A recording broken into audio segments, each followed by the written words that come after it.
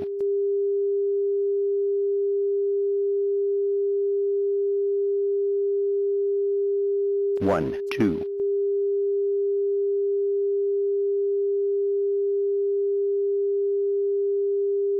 1, 2.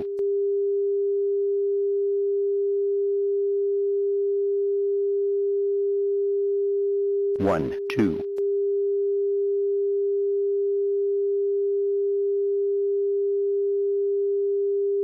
1, 2.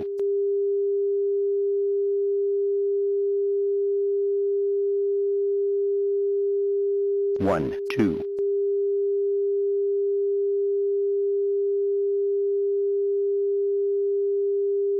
1, 2.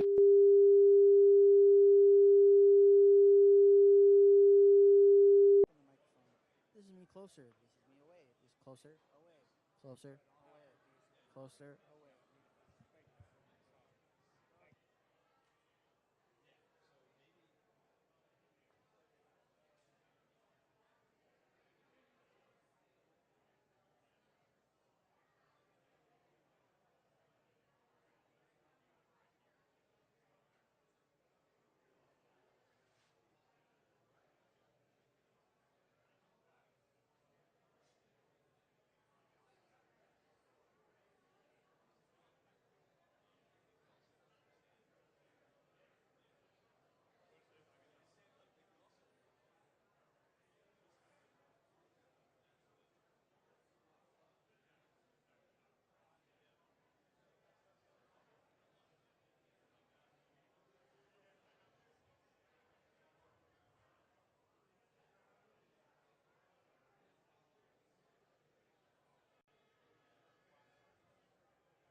Good afternoon, everyone. Let me first of all just say thank you so much for joining us as we continue to work day and night to recover from this historic but also horrific storm.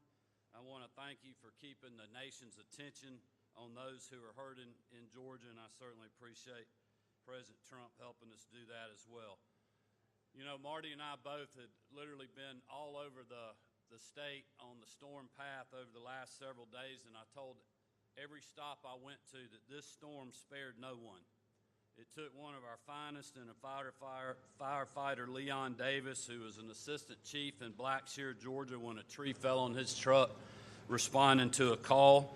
Just a few miles from here, it took a young mother, just 27 years old, who had 1-month-old twin boys in the bed with her when a tree fell in their home up in Thompson. Just south of here in Washington County, a 7-year-old boy and a 4-year-old girl died when a tree fell on their home, trapped them inside, and their house caught on fire. Marty and I had the opportunity to speak to the emergency crews who responded to both of those situations, and our hearts are still heavy from that tragic event that they experienced and described to us, but also for what they had to endure. There was also a lady trapped in her car for 3 or 4 days, another trapped in her home for the same amount of time. Thankfully, they were rescued by some of our finest. But we've heard of many other horrific stories like this. And all in all, Georgians, we have lost 33 of our fellow citizens as a direct result of Hurricane Helene. But I'm here to tell you, in spite of such tragedy and heartbreak, in spite of the pain that we've seen, there are many stories of hope and perseverance. Over the course of this past week, Marty and I traveled to Valdosta and Augusta and many communities in between. We spent time with linemen from all over the country who came to Georgia to help those in need and get their power back on.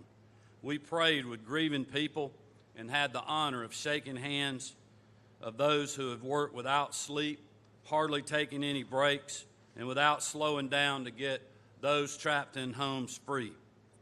They were feeding those without food and getting housing for those that no longer had a home.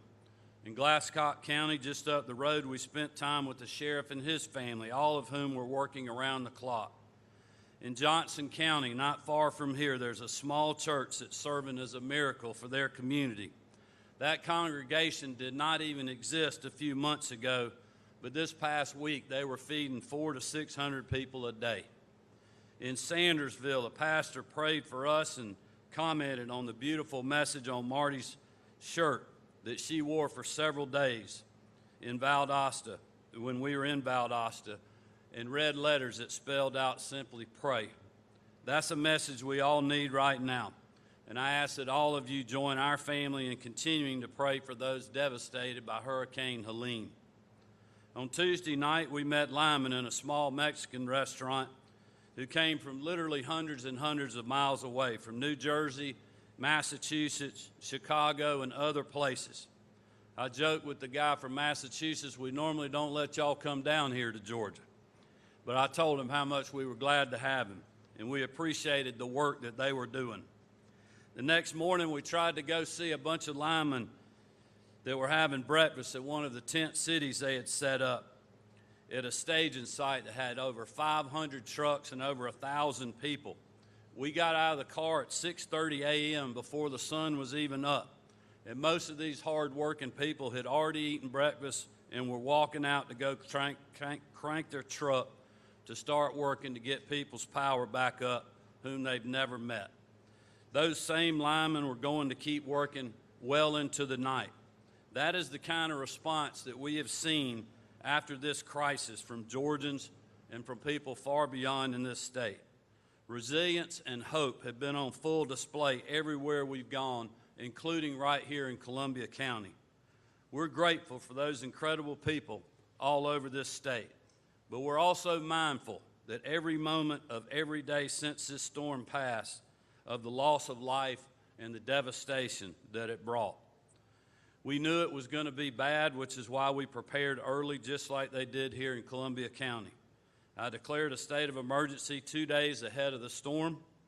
which gave us time to mobilize and prepare for the worst. And I'm so glad that we did, because it impacted literally every part of our state. Many communities have been scarred with major infrastructure damage. And at one point, at least 1.3 million power meters were not functional, and many more Georgians were without power. That number, incredibly, is down to 225,000 as we speak. In Atlanta, we saw record rainfall with 11.12 inches of rain in a 48-hour period. The previous state record goes back to 1886, when we had 9.6 inches. As many people around the country know, we are in an agricultural state, with agriculture serving as our #1 industry. Hurricane Helene has wiped out much of this year's crop across the board. Our Agriculture Commissioner, Tyler Harper, couldn't be here today, but he wanted me to pass along a few highlights of this devastation. 35% of our cotton crop is a total loss. 10 to 30% of the peanut crop is lost. 14 dairies across the state are still without power. There was 22 total from the start. Over 222 poultry houses have been destroyed, with hundreds of others damaged and some loss of operations for the entire farm. There's extensive infrastructure damage and loss of livestock facilities. And as I told the President earlier, approximately 4 million acres of timberland has been impacted, and 48,000 acres of pecans have been damaged or destroyed as a result of this storm. I want everyone in this state to know that we are with you during these difficult times, and we aren't going anywhere. We are putting every possible state resource we have at response and recovery, and I've taken several executive authority steps to try to bring relief as quickly as we can. That includes activating and deploying roughly 2,000 Georgia Guardsmen, our citizen soldiers who are doing incredible work in the field.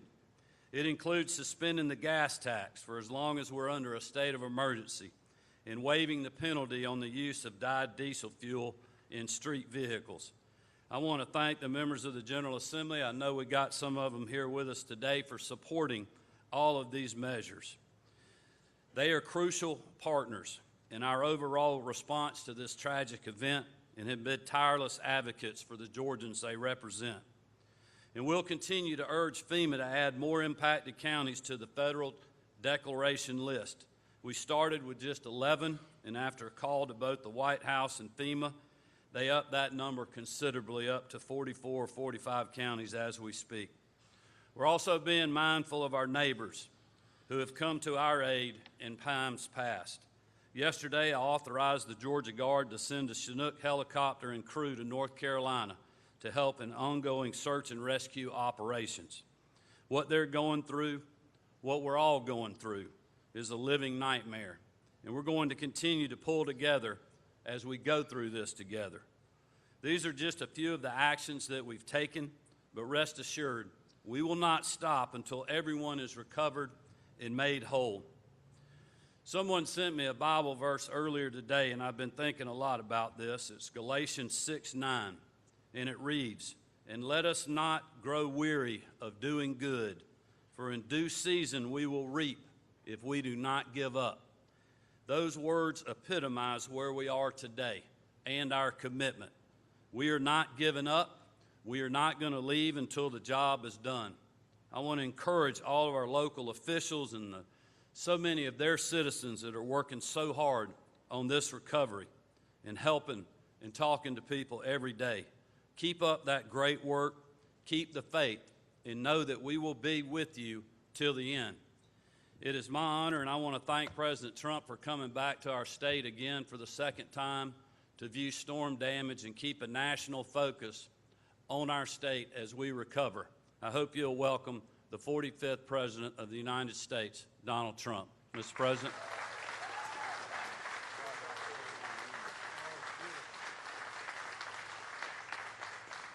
Well, Brian, thank you very much. Your governor's doing a fantastic job, I will tell you that, and we're all with him and with everybody. We've just met a group of really wonderful patriots that are working very hard. They've done it before, but they told me they've never seen one like this, Brian. This is the worst they've seen, and some of them are looking back 25 years. That's a lot, but I want to thank the governor and everybody for having put out to the extent that they've had to, and it's really incredible.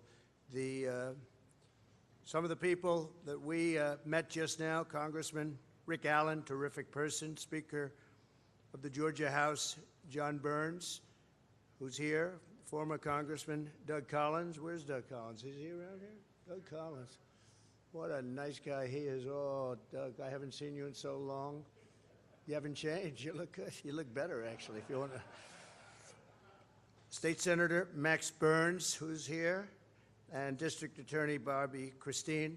And we want to thank you, but we want to thank the people that are working so hard. And we're here in Evans, Georgia, to express our support, our love, and our prayers, and all of the communities, the suffering. It's not even believable when you look and you see the kind of suffering that's going on right now. But one of the biggest, I guess, question marks is the fact that there's so many people missing. I've never seen anything where so many, the numbers are so large of those that are missing, Governor, right? So that's something that hopefully they'll be found, and they'll be found very healthy, but it never looks great. It never looks great. Our hearts break for the more than 200 American families who have lost their lives already.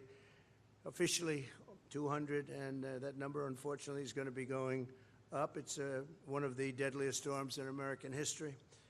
More than 24 Georgians have died, including a 27-year-old mother and her two precious babies who lived not very far from McDuffie County. And father, a lot of people knew these people. They're great. As father and grandfather, I know that such sudden and tragic loss must be almost unbearable. Don't know how you can even take it. Loved ones all over your county, all over your state, and all over a lot of other states. You have Florida. Think of it. You have Virginia. You have South Carolina. You have Alabama. North Carolina maybe hit the worst. North Carolina is so bad. I want to thank Elon Musk, by the way, for his quick action with Starlink. He supplied a lot of equipment to the governor, to Georgia, and to North Carolina in particular, and he acted very, very quickly. They needed communication. There was no communication. The poles are down, the wires are down, and he acted really, really quickly. In fact, I called him, and I was getting thank you notices already from North Carolina and Georgia, and I wasn't off the phone with him, so I don't know what the hell I guess he's got some kind of a little special deal going. He works pretty fast, I'll tell you, but he's been great. And Larry Ellison made a very big contribution, and a friend of the governor's and mine is right here, Steve Witkoff, who also made a very big contribution. Steve, we appreciate it very much. Thank you. The homes and roads, as the governor told you, it's all being worked on. Everything's being worked on. And the good thing is when I just met a group, and now I met two groups, and now I'm meeting a third. And I will tell you that I have no doubt that whatever can be done is going to be done. It's going to take time. It's going to take a lot of effort, and it's a very heartbreaking situation. We're going to go to North Carolina now, and we're going to see some of our friends in North Carolina, some very good friends, and they have just been totally devastated. They've never seen anything like this. But I want to thank everybody for being here, and we have a big election coming up, and if I'm involved, I told the governor, if I'm involved, they're going to get the best treatment. They're going to get treatment like we did in the past. We had a big, the farmers got hit very hard, and I guess they got hit just as hard, or maybe, is this worse, or is this of equal? Probably worse. Probably worse. That was a bad one. But we worked 2 or 3 times together in big storms, but I don't think we've seen anything like this, but we got it taken care of in record time, and we will be very open and very committed to this state because it's a great state and you have great leadership, and the governor, again, is doing a fantastic job. So thank everybody very much for being here. I appreciate it, and we may see you later, we may not, but we will be back, and whenever the governor needs us, we will be here. And thank you over there. That's a nice group of people. Thank you very much. Appreciate it. Thank you. Thank you, everybody.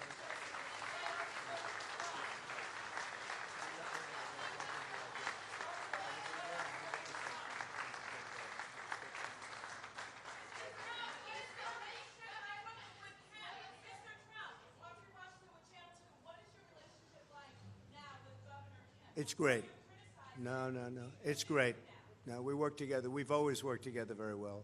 Really well. It's top. Yes? Yeah, of course they are. It's been a terrible response from the White House. They're missing $1 billion that was used for another purpose, and nobody's seen anything like that. No, from that standpoint, it's been terrible. Say it?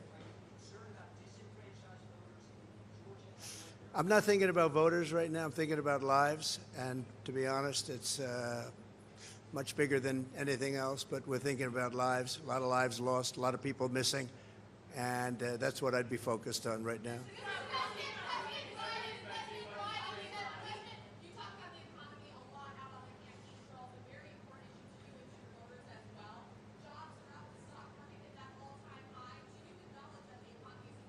No, it's not. It's inflation has devastated our economy. It's one of the big problems we have. And on jobs, we have the illegals have taken more jobs than anybody else. You have illegals coming in and they're taking the jobs. And when you look at the numbers from that standpoint, it's a shame. We have to get the jobs to the people that have lived here for a long time and that are great citizens of our country. But when you look at the job numbers, they just came out, and then you look at who's getting the jobs, and it's been very unfortunate from that standpoint. You have illegal, you have the migrants, you're reading about it. Now, a lot of the money that was supposed to go to Georgia and supposed to go to North Carolina and all of the others is going and has gone already. It's been gone for people that came into the country illegally, and nobody's ever seen anything like that. That's a shame.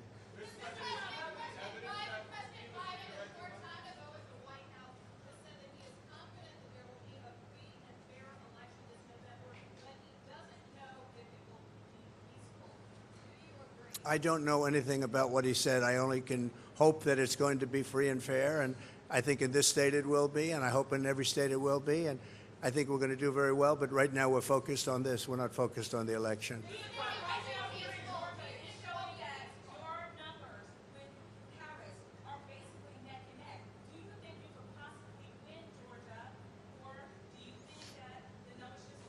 Well, I won it easily in 2016. We actually were very close last time, and right now the recent poll came up, we're up 7.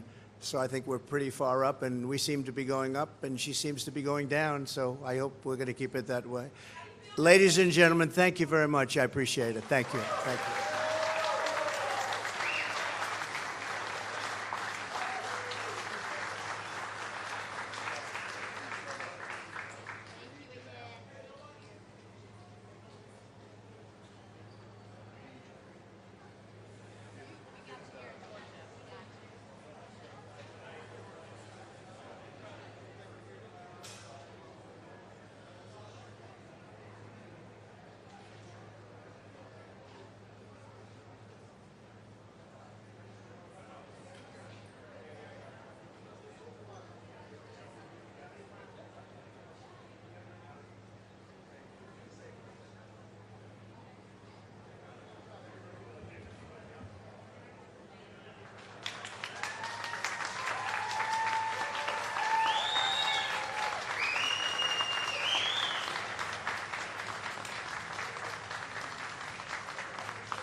Guys, see.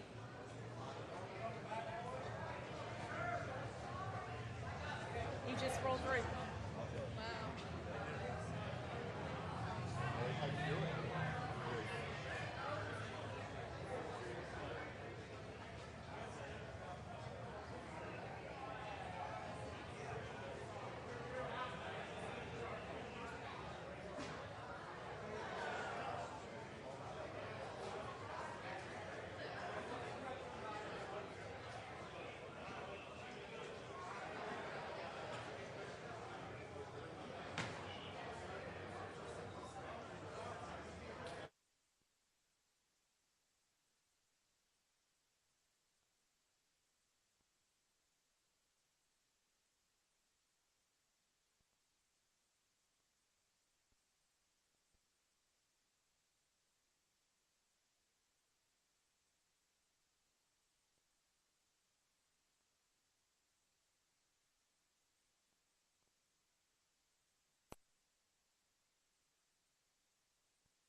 on in people like Kamala Harris when she's asked the old labor movement question, which side are you on?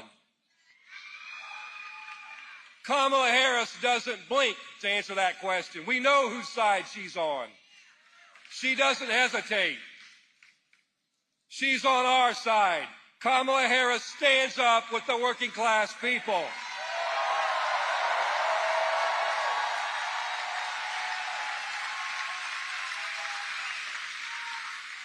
So she's with us here tonight in the birthplace of the American dream. But if it were up to corporate America, the American dream would die right here in Flint. I don't have to tell you what corporate America's tried to do to this town, what corporate America's tried to do to the families of Flint, what corporate America's done to our labor movement. They do it with union busting, they do it with plant closures, they do it with terrible trade deals like NAFTA, PNTR for China, and the U.S.-Mexico-Canada trade agreement, or as I like to call it, Trump's NAFTA.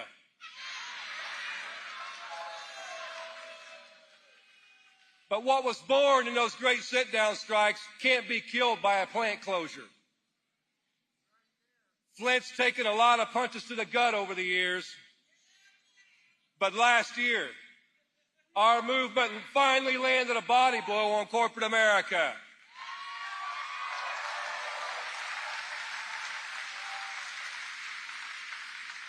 We won a contract that reopens plants.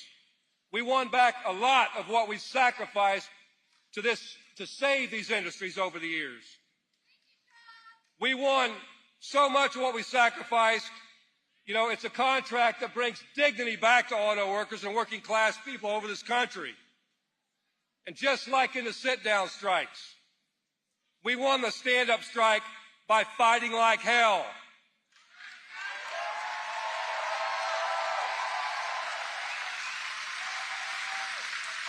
But there was another key. There's another key to winning that fight, and it was having support of people in power. And Kamala Harris stood with us in that fight. That's right. And her opponent, Donald Trump, attacked us. He tried to divide us. And he did nothing to support American auto workers. It is shameful to me that a candidate like Donald Trump came to Flint, Michigan to talk about jobs.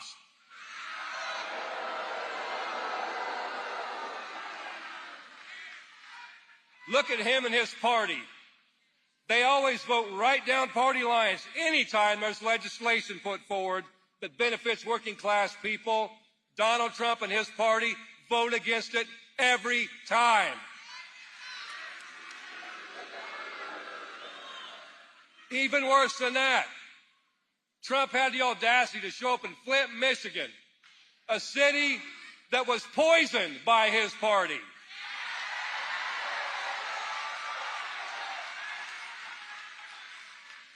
You know, Trump uses the oldest trick in the book. It's divide and conquer.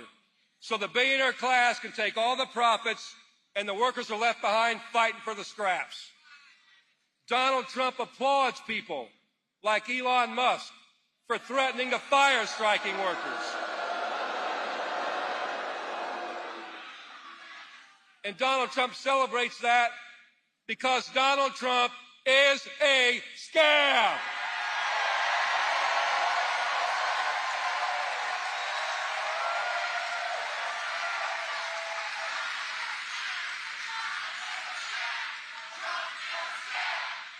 That's right.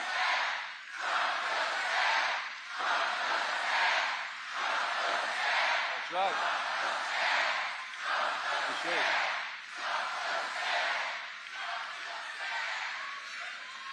You know, so now it's election season, and the con man's back in town, talking about how tough he's going to be on corporate America. You know, talking about how he's going to bring jobs back. We saw that movie play out when he was president for 4 years. He didn't do a damn thing to bring jobs back. And under his trade deal, Trump's NAFTA, we've seen more plants close and more jobs leave this country. Trump talked a big game about renegotiating NAFTA. But Trump's NAFTA doubled our trade deficit with Mexico and only sped up corporate America's race to the bottom.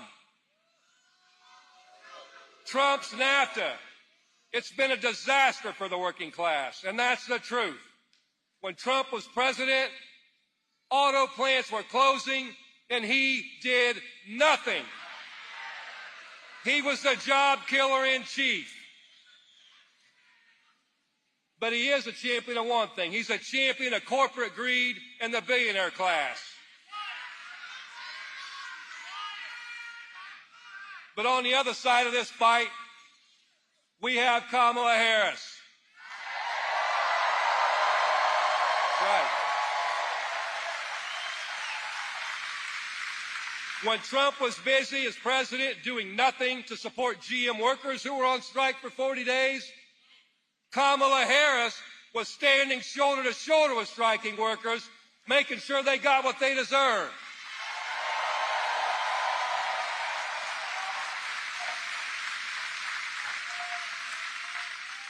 Kamala Harris isn't afraid to take on big business. She was one of just 10 senators that voted against Trump's NAFTA. That's right. Kamala Harris has laid out a vision that puts working class people first because that's who she's fighting for.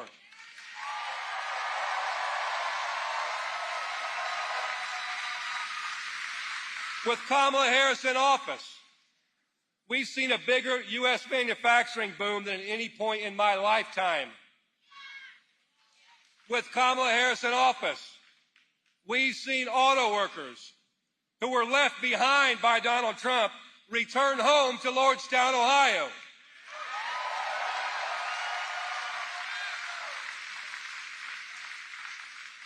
Thanks to VP Harris and Biden administration investing in American manufacturing, we've seen with Kamala Harris electric vehicle battery work double their wages.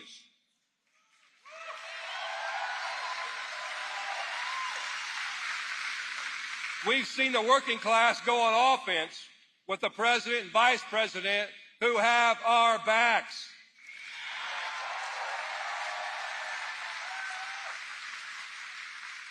I don't have to tell you here because we've seen Flint be decimated, from the 80s forward under trickle-down economics that don't work. But I don't have to tell you what it would mean, if in Flint a plant would reopen. What it would mean to thousands of blue-collar workers, to the entire community. And we've seen for the first time under the Biden-Harris administration a plant that was reopened. And we only won that because we had a union that was ready to fight like hell and because Kamala Harris and Joe Biden had our back in that fight.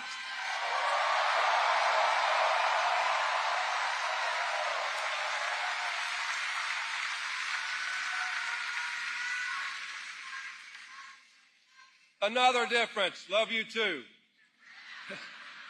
Another big difference. While Donald Trump goes across the nation preaching division, villainizing people by race, by who they love, or by border security, Kamala Harris and Tim Walz campaign about unity.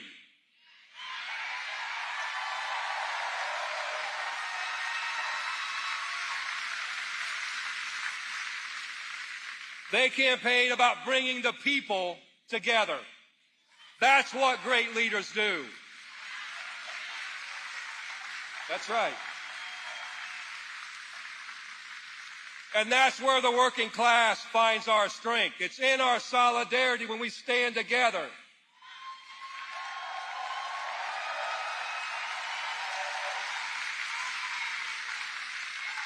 This election, it's not about a choice between personalities. It's about a choice between a future where the rich get richer off the hard work of the working class people, or it's a future where we, the working class, take our lives back.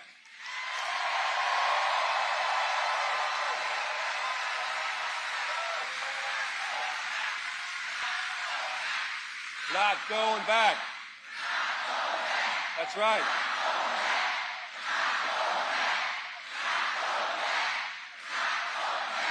That's right. That's the future that Kamala Harris is fighting for, and we have to stand with her in this fight.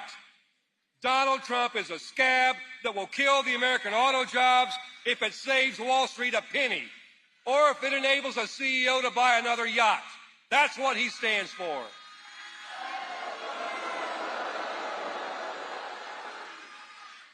Kamala Harris has been on our picket lines. She has our back in our fight for a future where EV jobs, where every auto job are good jobs, and where the working class doesn't have to scrape to get by paycheck to paycheck.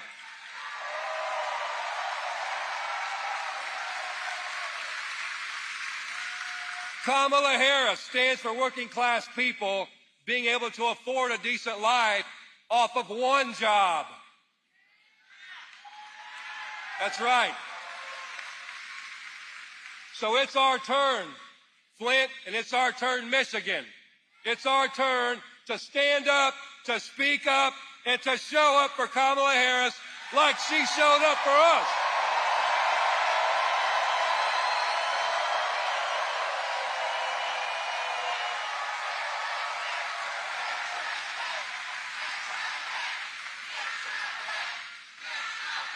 So we're not far away from this election, so we got to put every minute we can into knocking on doors, making those calls, organizing like our lives depend on it, because our lives do depend on it. This is our fight, and with Kamala Harris as president, we will win. So let's get to it, Flint. Let's get to it, Michigan. Thank you. Thank you.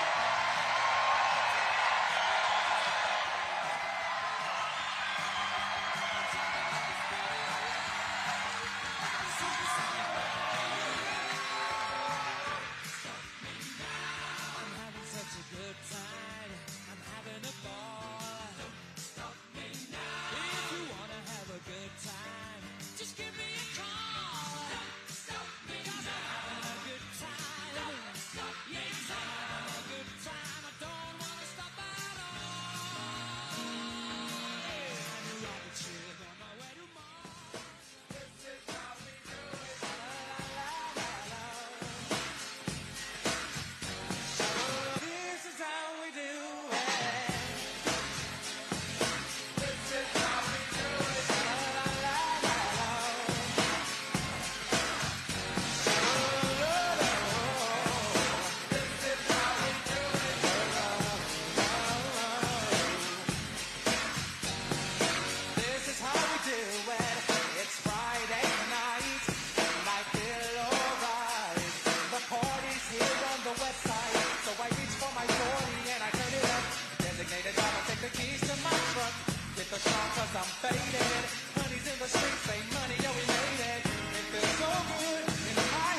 What's up, y'all? Come on.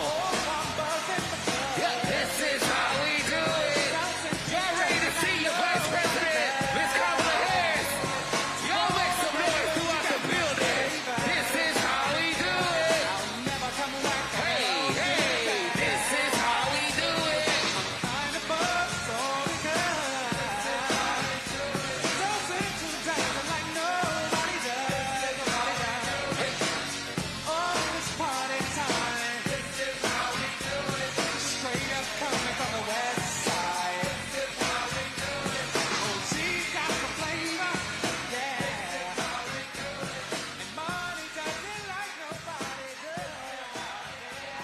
What's up, everybody?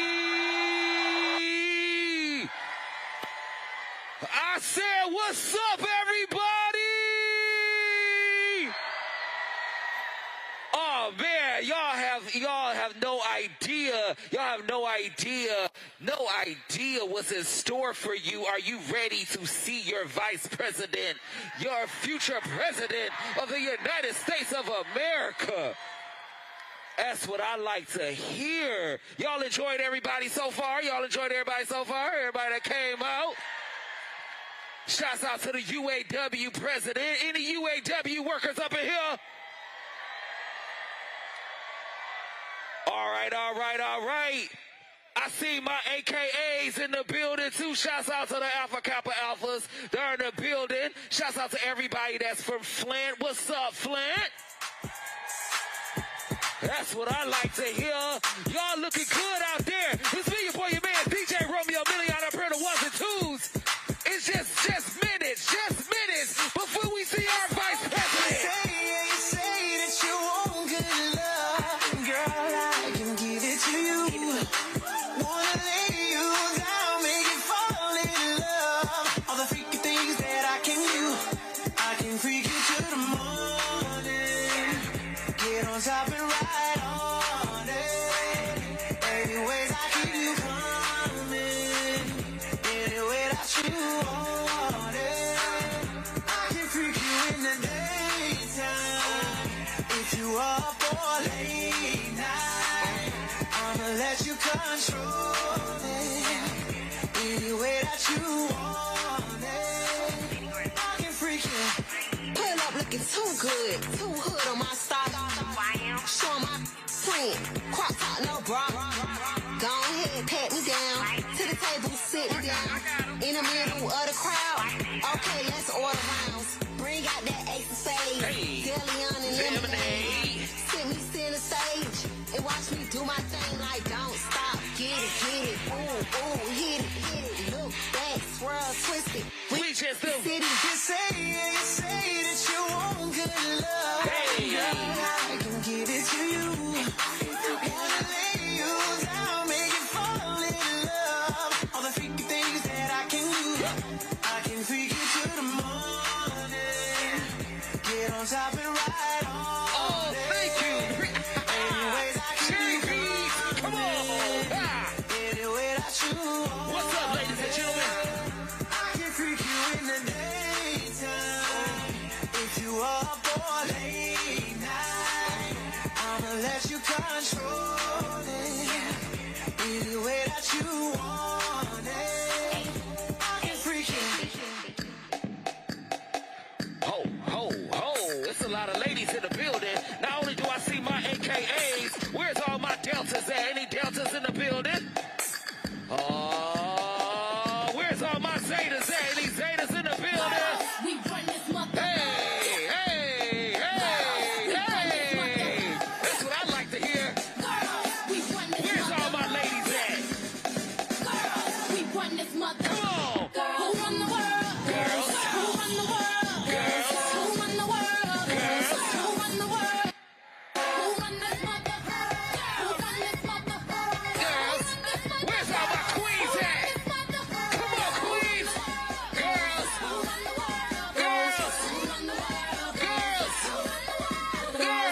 Some of them men think they freak this like we do, but no they don't. Make your check come at their neck. Disrespect us, no they won't. What don't even try to touch us. Hey. What's up, ladies? This is how they make me. Michigan, baby.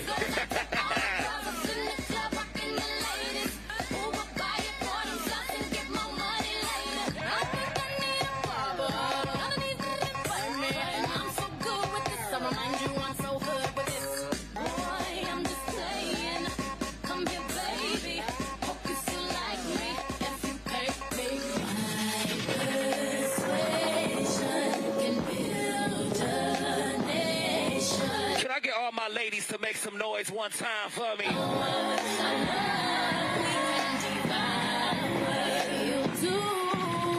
ladies. Y'all looking good out there tonight. Who run the world? Girls.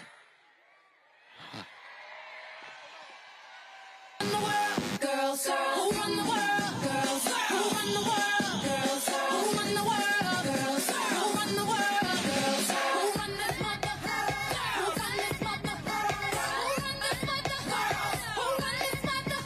Girls, who run the world? Girls, who run the world? Girls, who run the world? Girls. How y'all feeling in here this evening?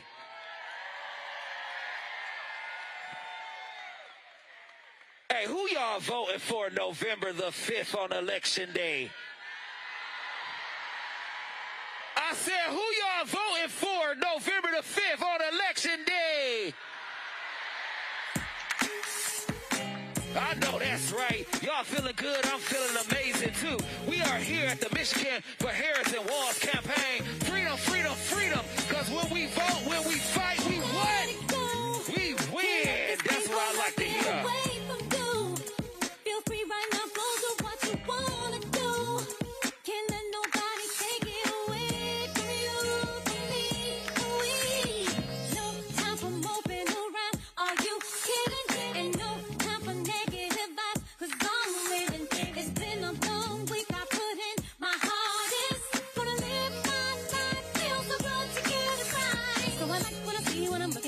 When I'm walking past the mirror, don't stress through the night at a time in my life. Ain't worried about if you feel it. Got my head on straight, I got my vibe right. I ain't gonna let you kill it. See, I would change my life just fine, fine, fine, fine, fine. Ooh, fine, fine, fine, fine, fine, fine. Ooh, fine, fine, fine, fine, fine, fine. Ooh, see, I would change my life just fine. Good when you're doing all the things that you wanna do. Get the best out of life, treat yourself to something new. Keep your head up high in yourself, believe in you, believe in me. Having a really good time, I'm not complaining, and I'ma still wear a smile if it's raining. I gotta enjoy myself regardless. I appreciate life, I'm so glad that it's mine. So I like when I see when I'm looking at me when I'm walking past the mirror. Ain't worried about doing what you're gonna do. I'm a lady, so I must stay classy. Gotta keep it high, keep it together if I want to get better. See, I would change my life just fine, fine, fine, fine. Ooh, fine, fine, fine, fine, fine, fine, fine, fine, fine. I would change my life just. I ain't gonna let nothing get in my way. Nobody break me down, no matter what nobody has to say.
please welcome Michigan Governor Gretchen Whitmer. Hey, on behalf Keep of more Detroit, beats on the chat. hey, we want to present these bucks to our governor, Big Grits. Throw the bumps on her face, cause that's Big Grits. We ain't even about to stress, we got Big Grits. You can find her in the print under Big Grits. Fresh in a new dress, yeah, that's Big Grits. Throw the bumps on her face, cause that's Big Grits. We ain't even about to stress, we got Big Grits. You can find her in the All right. Hello, Flint. Woo!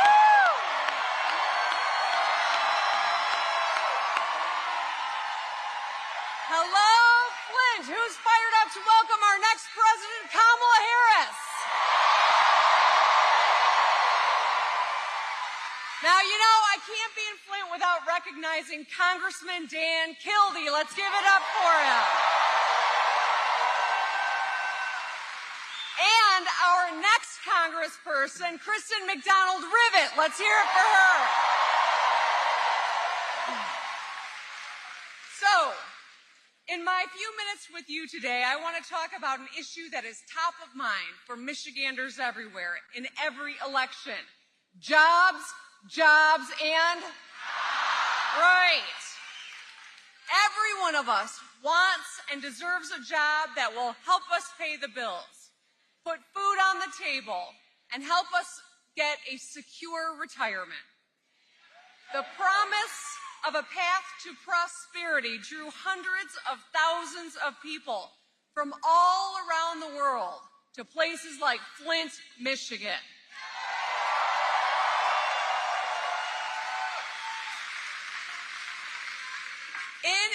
I love you too.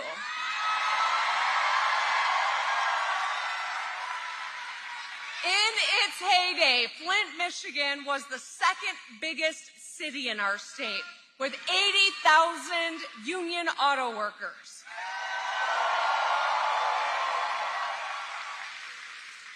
Over decades, though, we know that Flint was left behind.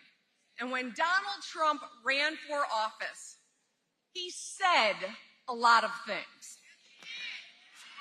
He said he would save all the jobs and bring back American manufacturing.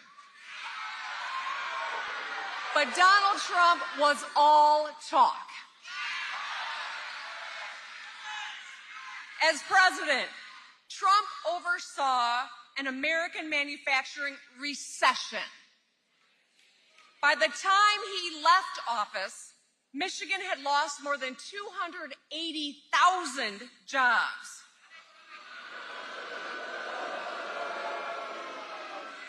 Now, maybe to a guy like Trump, he doesn't understand.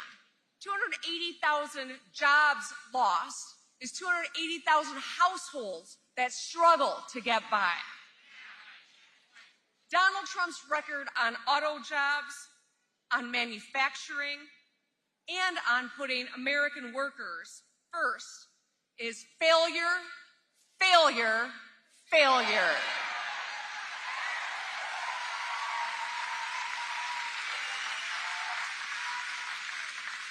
He said not one auto plant would close. The truth, 5 closed. He said he'd support unions. The truth, he made it harder to bargain for better pay and benefits. This guy, who claims to be a friend of workers, even suggested that manufacturing move out of Michigan and to anti-union states in the South.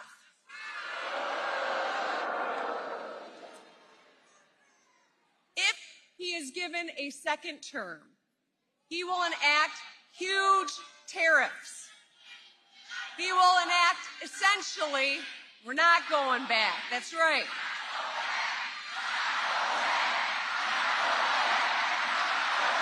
We're not going back.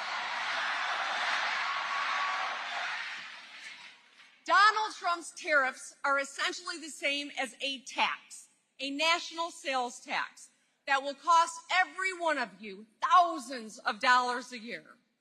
And just this week, his running mate, J.D. Vance, that guy from Ohio,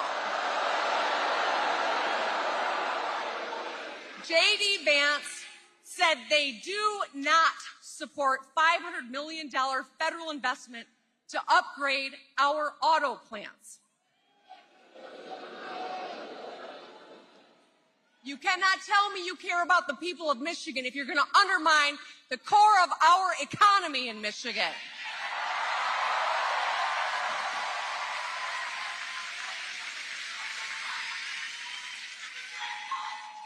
So it's pretty simple. When you have a chance to save hundreds of good-paying Michigan auto jobs and create more, you take it. Instead, the Trump-Vance ticket is giving the middle finger to workers here in Michigan.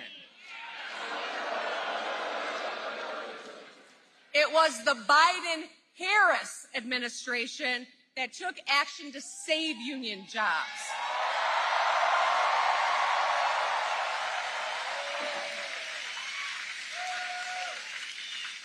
Donald Trump must think that Michiganders aren't very smart. Well, boy, do we have news for him, right?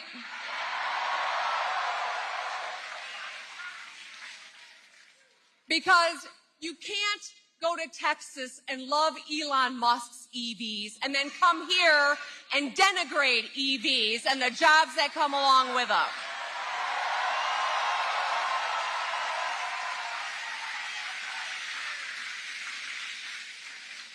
I'm so tired of that guy saying one thing to people in a different state and coming here and saying another thing to Michiganders. We are not stupid. We know who stands up for us.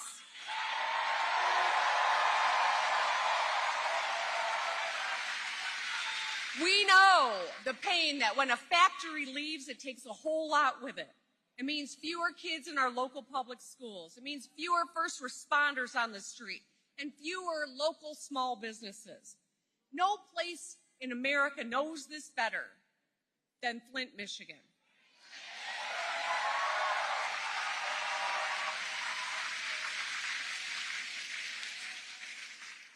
When Joe Biden and Kamala Harris took office, things finally started changing. Today, there are more auto workers than when Trump was president.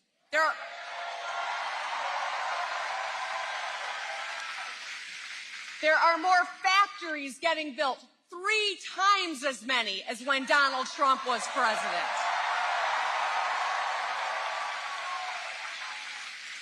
And the list goes on. More construction workers, more of those damn roads getting fixed.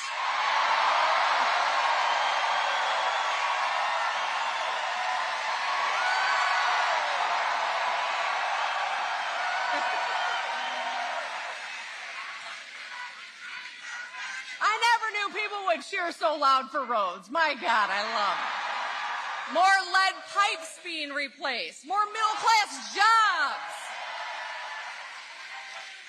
More on all of these fronts than when Donald Trump was president. We are headed in the right direction, and we're not going back.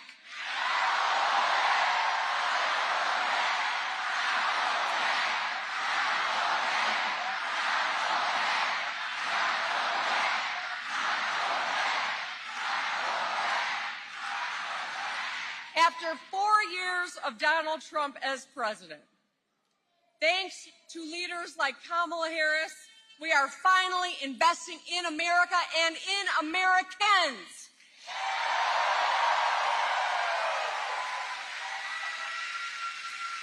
We've secured more than 40,000 auto jobs here in Michigan, and we are putting up factories. The first auto assembly plant in Detroit in more than 30 years, creating 6,000 jobs. 5 new factories to help us build more cars. In Lansing, 4,000 jobs. In Marshall, 2,500. Big Rapids, 2,300. Van Buren Township, 2,100. And Holland, 1,200.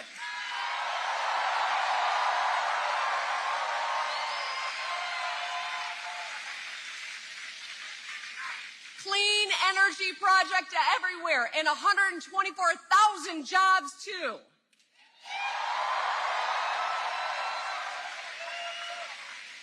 And hometown company here, General Motors, is investing $1 billion in Flint Assembly and Flint Metal Center to build heavy duty.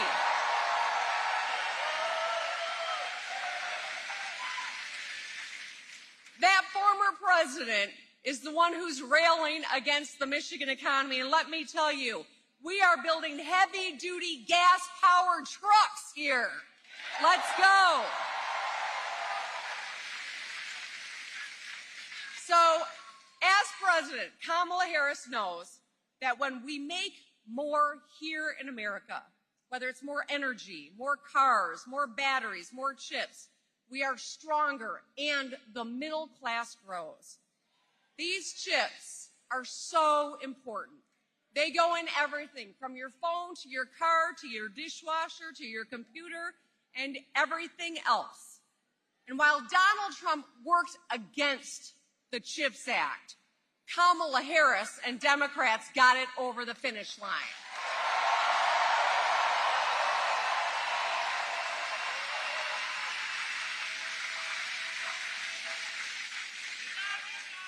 And it's working. Chip factories are popping up all across America.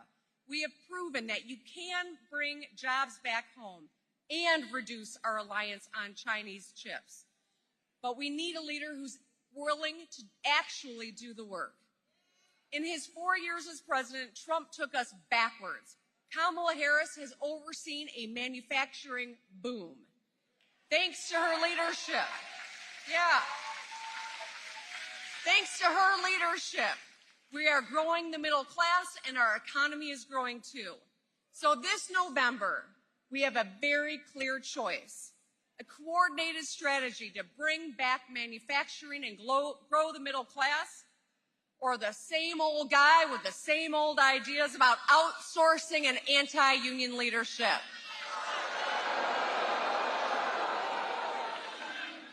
So, Big Gretch says let's vote for Kamala Harris.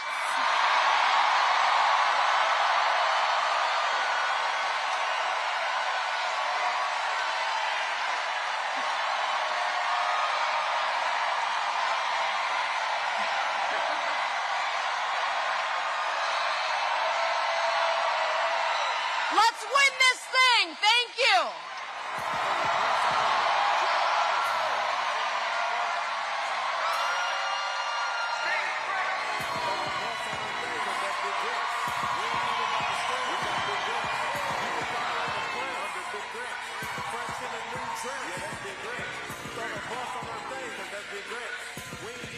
We got Big Gretch. You can find her in the print under Big Gretch. Fresh in a new dress. Yeah, that's Big Gretch. Big Gretch in this bitch playing no role. Excuse all the cussing, that's just how I get my flow on. If you want to leave the stage, you can stay gone. But right now, Big Gretch said stay home. All that protesting was irrelevant. Big Gretch ain't trying to hear y'all on the president. How we gonna take orders from a non-resident? Talking about the same. I always wanted a girl just like you. Such a parent.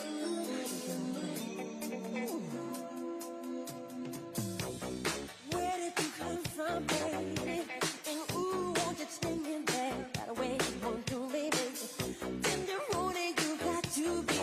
Spark my need, just sugar fly with me. Don't you know now is the perfect time? We can make it right in the city night. When the night leads to love and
Sing.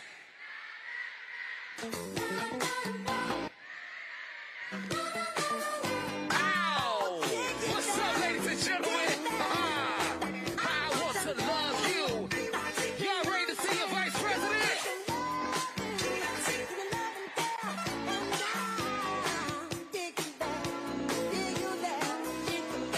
I want to love you. Shouts out to the city of Flint for hosting everybody. It is me, your boy, your man, DJ Romeo, million out of her ones and twos. Shouts out to all my pretty young ladies in the building today. This is a woman's world.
please welcome Mayor of Flint, Sheldon Neely.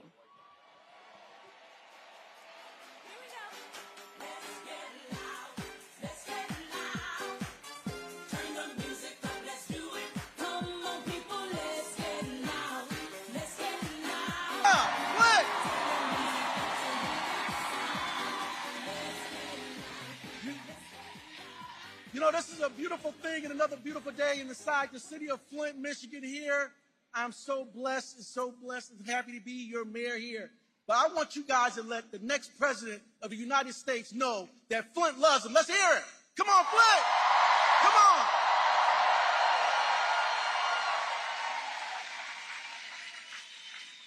We know the road to the White House goes through Flint. We are a strong, resilient community. We are a community of victors. Here in Flint, we are Flint strong. We need a strong leader for our country. Flint strong!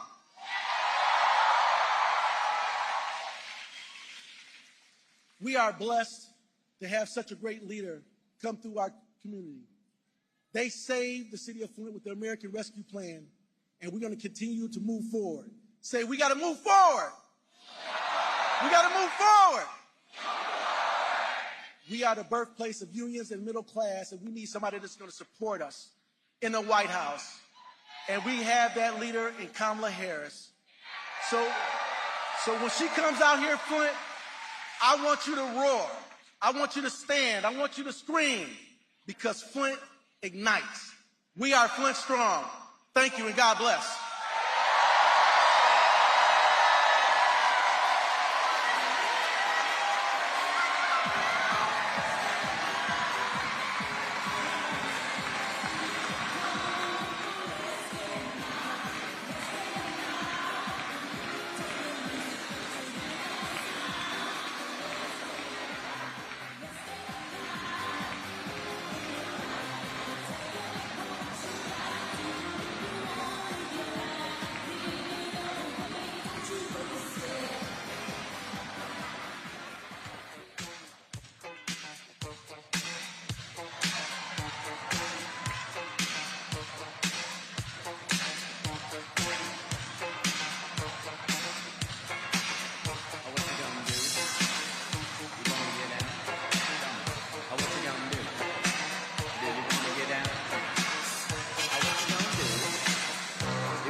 By standing on the wall.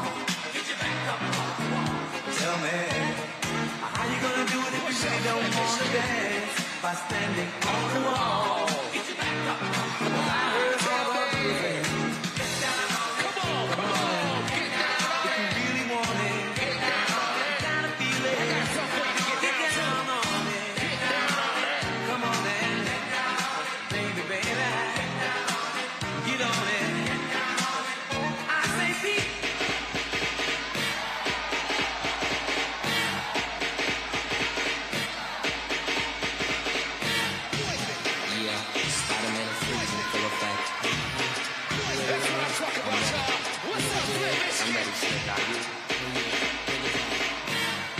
Girl, I must say, I said something strange in my mind. Y'all ready to see your vice president or what? We're gonna make some noise for Vice President Kamala Harris. It's scary because they're running out of time. Hey, hey, hey! It's awesome. Don't know what's up, but I'm having a good time with y'all tonight. Hey, hey, hey! Shout out to all my ladies in the building.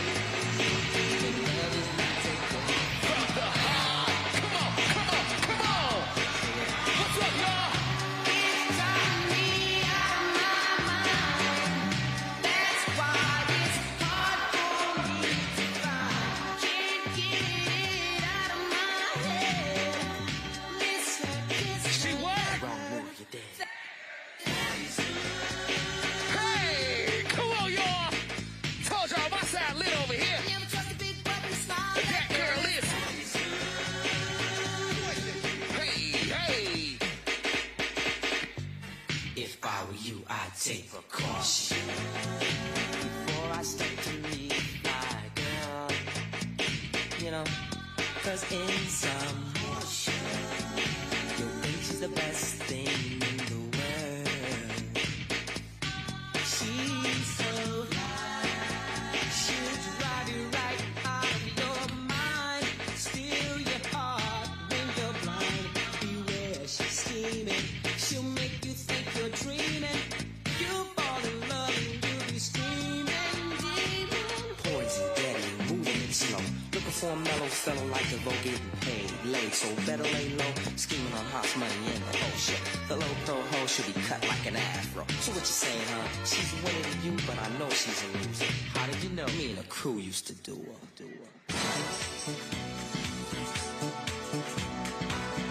Hey, anybody just got paid on this Good Friday? Anybody just got that paycheck?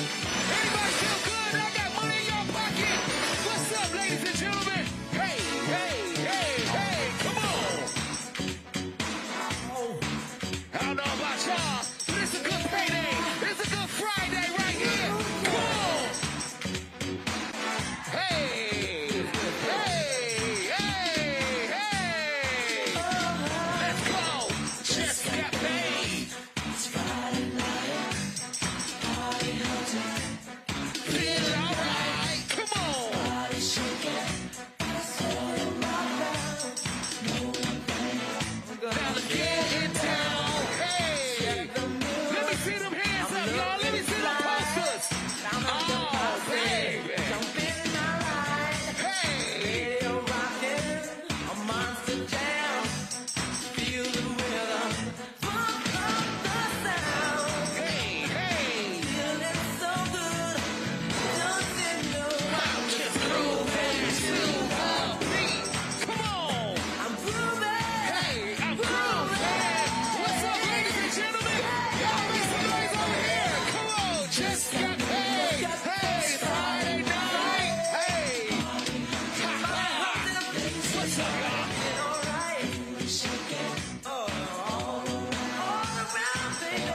It's almost that time. Hey, rocking to the beat. Hey. Always, Y'all look sweet. fine young lady, standing by. I just got that word. Come on, baby, feel Come here, girl. You look so sweet and you're moving to the beat. I'm tired of all this boring partying. Why don't we get on down? Come on, let's get on down now. Just got paid. It's Friday night. Money in my pocket. Aye. Blazing right.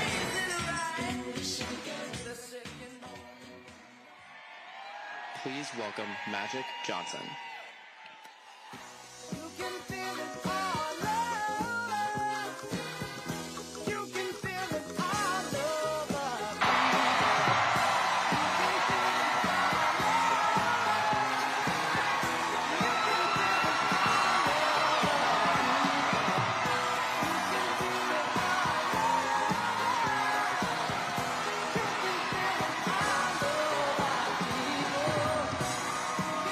Oh, thank you, thank you, thank you. Flint, how you doing today?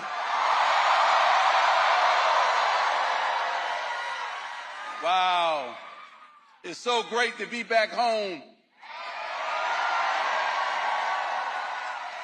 And what an outstanding cause to elect my friend, Kamala Harris, President of the United States.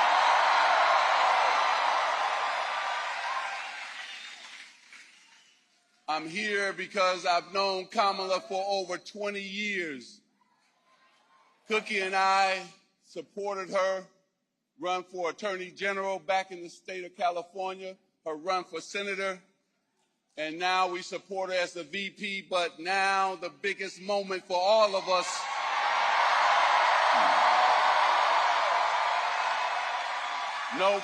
November the 5th, we have to do all we can to elect Kamala Harris as the next president of the United States.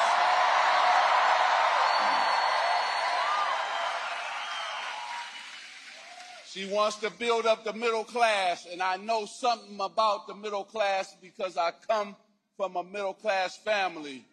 My father worked 30 years for Fisher Body.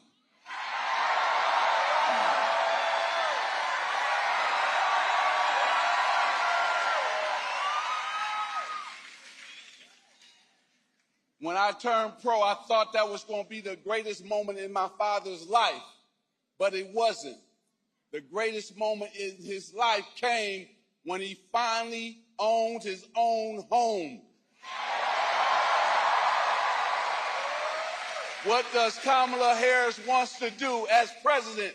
Put millions of Americans in their own home, give them $25,000 to start them off to be homeowners. That's very important. Then she wants to also have more small business owners. And she's going to help them out by giving them $50,000 for startup new small business owners, tax deduction. She's smart. She's strong. She's passionate. Nobody's going to outwork her. She's committed to you as the people of the United States, the people of Michigan. She's committed to you.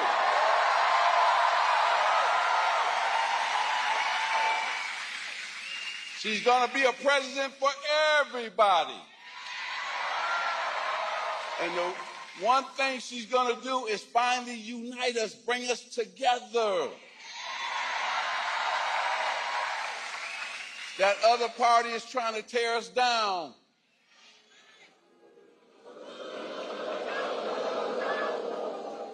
And I got to say this because I'm back home. First of all, let me congratulate your Tigers. I grew up a Tiger fan.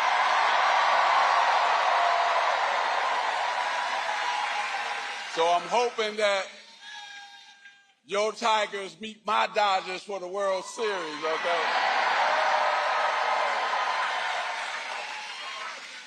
But we have 32 days. That sound familiar? Somebody wore number 32. You know who that is, right?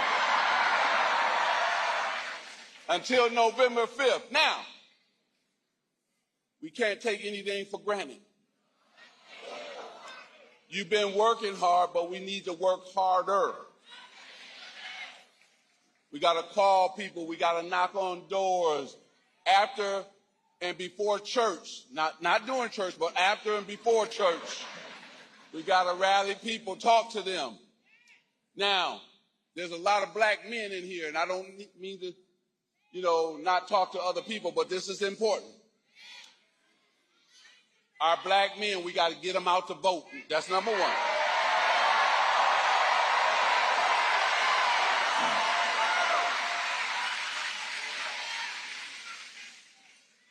Kamala's opponent promised a lot of things last time to the black community that he did not deliver on.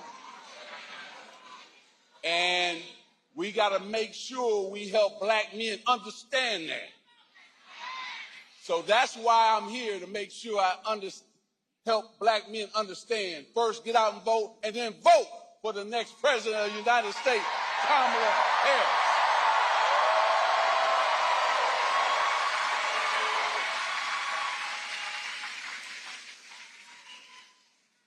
She's for women's rights to make their own decision with their body. We got to clap for that.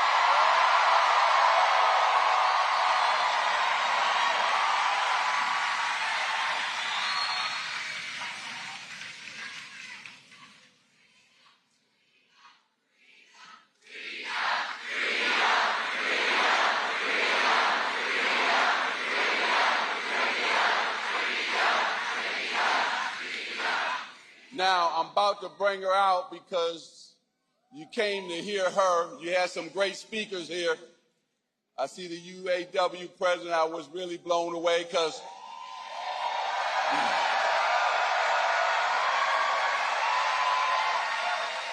not only did my father work They're my brother Larry, my brother Michael, his wife Ronnie. I got now nieces and nephews who belong to the union, so thank you for what you're doing.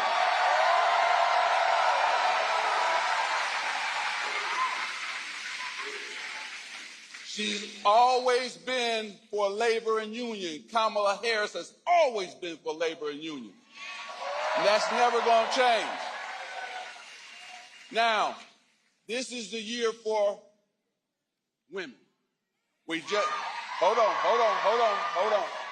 We just saw what Mexico did. Elected his first woman president ever.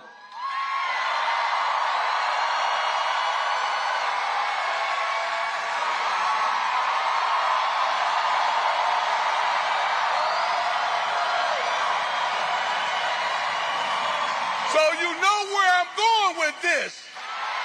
Let's make sure we, here in the United States, elect our first woman president in Kamala Harris.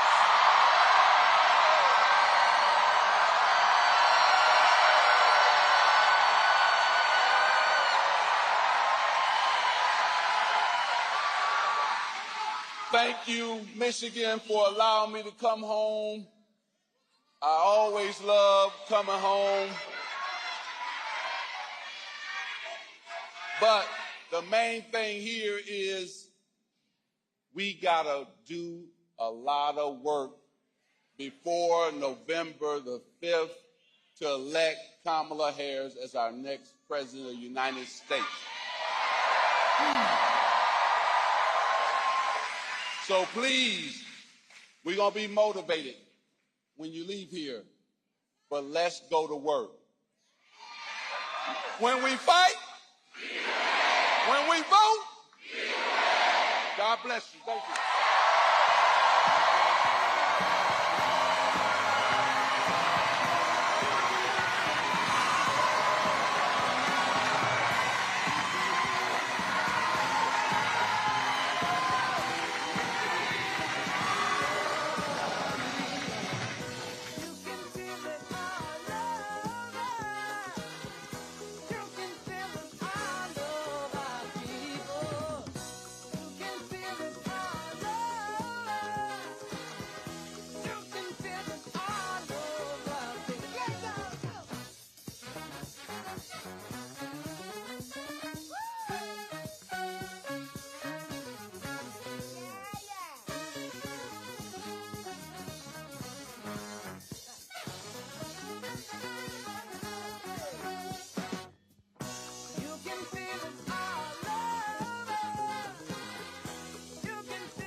I'll be honest, I cannot relate to Donald Trump. He was born a millionaire, never had to work a hard day in his life. Trump's plan for the economy would raise my costs and my taxes while giving tax breaks to his billionaire friends. Kamala Harris knows that the middle class built this country. Her #1 economic priority as president will be to lower costs and make sure all Americans have fair wages, benefits, a retirement plan. Kamala Harris is looking out for us.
Please welcome President of UAW Local 651, Eric Price.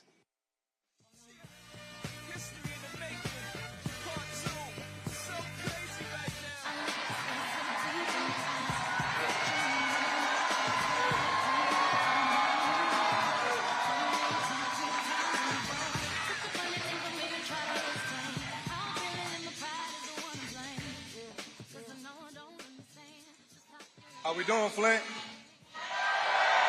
I said, how we doing, Flint? All right,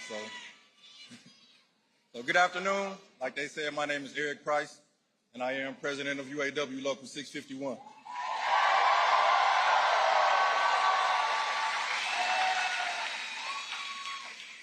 So like most of you in this room today, I was also born and raised here in Flint.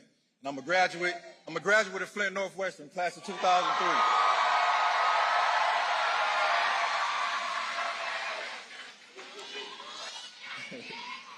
So, 18 years ago, I hired in the shop. So, and the benefits that the UAW has given me and my family has been a tremendous help.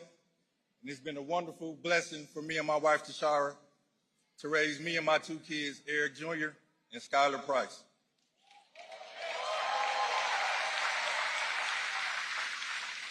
See, I always knew one day I'd be president of my local because it's always been my passion to serve and help the membership that I'm a part of. But one thing I never expected was to be up here in front of all of you in a setting like this. So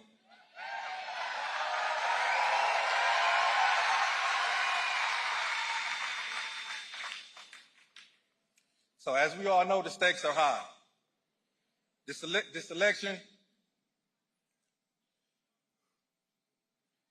election, I'll do anything to help push Kamala over the top.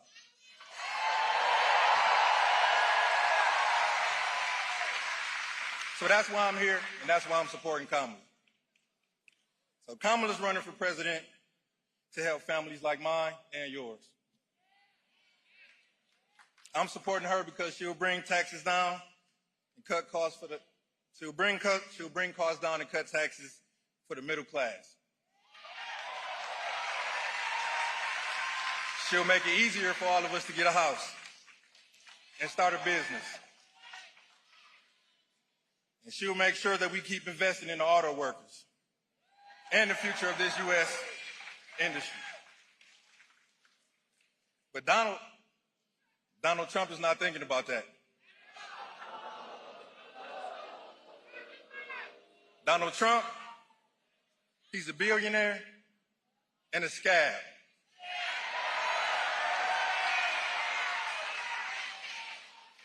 He's running on an extreme Project 2025 agenda to give himself,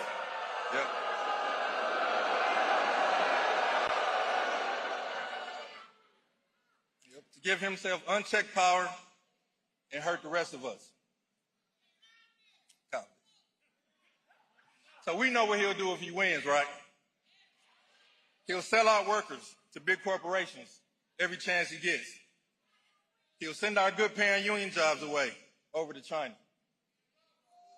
He'll give another tax cut to the rich.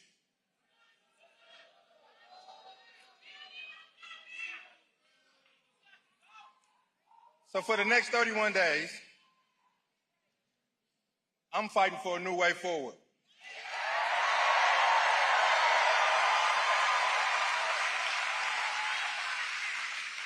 I'm fighting for a candidate who will protect our freedoms and our democracy.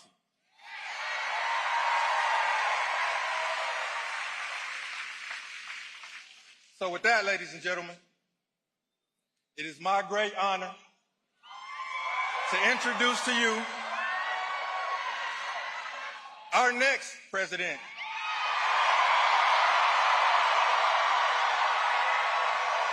Kamala Harris.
always good to be back in Michigan. Thank you all so very much.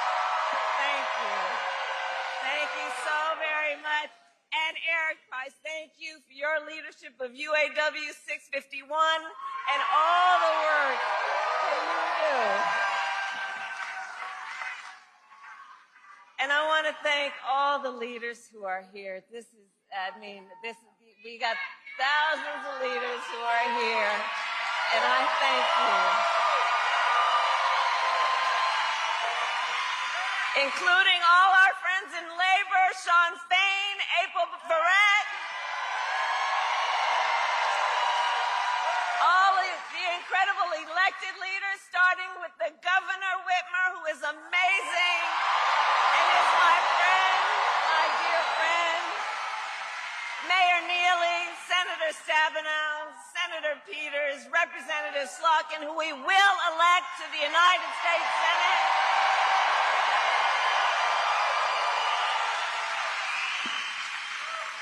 And did you all see Magic Johnson? Remember his number? 32. Today we got 32 days until the election.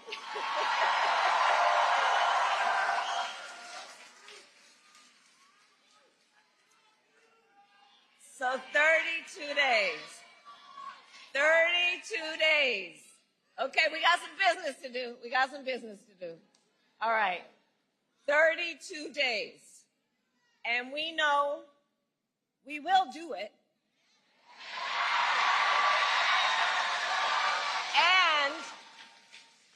And this is going to be a very tight race until the very end. This is going to be a very tight race until the very end. We are the underdog, and we know we have some hard work ahead. But here's the thing about us. We like hard work. We like hard work. Hard work is good work. Hard work is good work. And with your help in November, we will win. We will win. We are not playing around.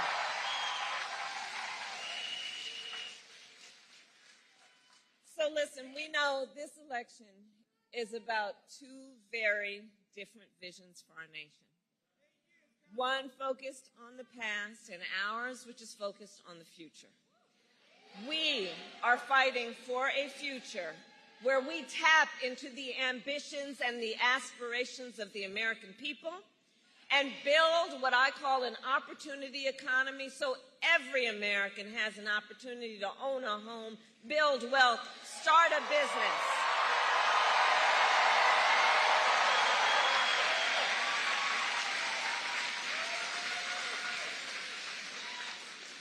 And I'm going to speak about do we have small business owners in the house right here? Right? Okay, so on the economy, I'm just going to spend a minute on small businesses. Because let me tell you, so growing up, our mother often worked very long hours. And so my sister Maya and I, we would go over to Miss Shelton's house. Miss Shelton was from Louisiana, and we called her our second mother. And Miss Shelton was a small business owner. And so from being a child, I know who our small business owners are. They are community leaders, civic leaders. They mentor. They hire locally. They build up the community. They are part of the fabric of the community.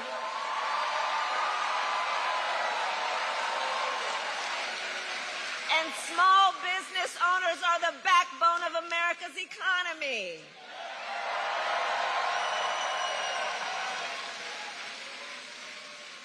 So, in my plan to build an opportunity economy, one of the things I will do is raise the startup deduction from $5,000 to $50,000 to help entrepreneurs start their small business. You heard Eric talk about it. We need to build more housing in America. You know, my mother saved up for years to buy our first home. I was a teenager by the time she saved up enough to do that. And right now we know there's a serious housing shortage in our country, and it is part of what is driving up costs. So we will cut the red tape and work with the private sector to build 3 million new homes and provide first-time home buyers with a $25,000 down payment assistance so you can just literally get your foot in the door and you'll handle the rest. We need to lower the cost of living. Look, our economy is making good progress. Just this morning, we got a solid jobs report, right?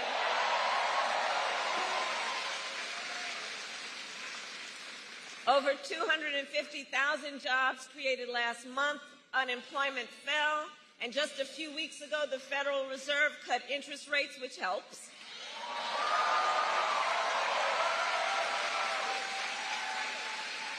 But there's still more we need to do. Prices for everyday things like groceries are still too high. You know it and I know it.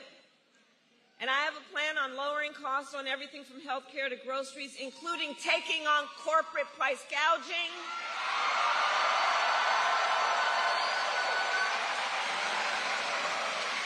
Because as Attorney General, I saw what happens, where there are a few of them, not everybody, but those who take advantage of desperate people, in particular in the middle of an emergency, and there needs to be consequence. I will give a tax cut to 100 million Americans, including $6,000, extending and expanding the child tax credit. So during the first year of a child's life,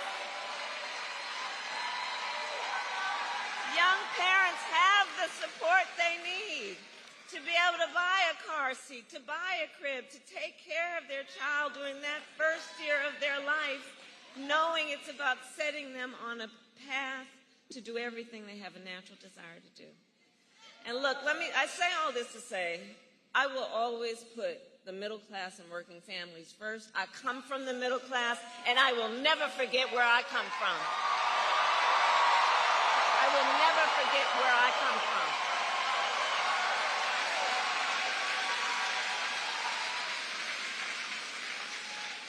And we know we cannot have a strong middle class without American manufacturing. So over the last 3.5 years, we have brought manufacturing back to America, creating 730,000 manufacturing jobs. We announced the opening of more than 20 new auto plants in the United States. And we did it by investing in American industry and American workers.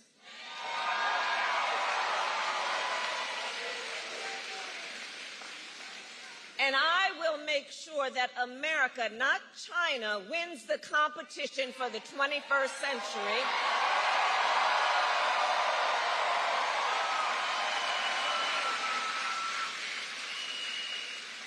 Which is why, under my plan, we will invest in the industries that built America, like steel, iron, and the great American auto industry. I see you, Sean.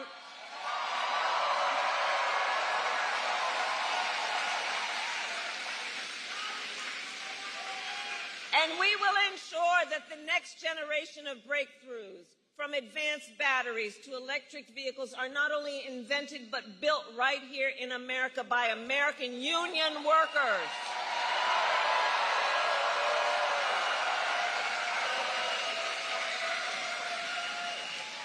And Michigan, let us be clear, contrary to what my opponent is suggesting, I will never tell you what kind of car you have to drive. But here's what I will do. I will invest in communities like Flint.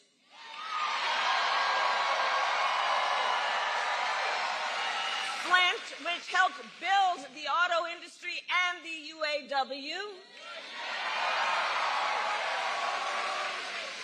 We will retool existing factories, hire locally, and work with unions to create good-paying jobs, including jobs that do not require a college degree.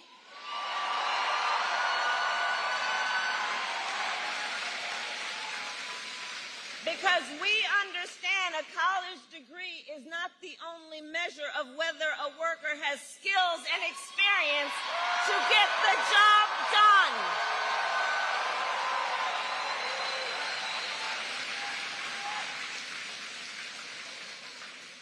fact, part of my plan is to outline all of the federal jobs that should not require a college degree and make that clear. And when I'm elected, I'm going to challenge the private sector to take on the same approach.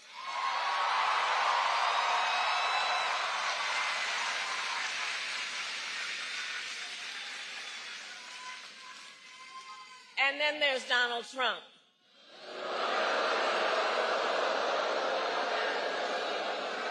So Donald Trump has a very different approach. So Donald Trump makes big promises, and he always fails to deliver. He said he was the only one who could bring back America's manufacturing jobs. Remember that?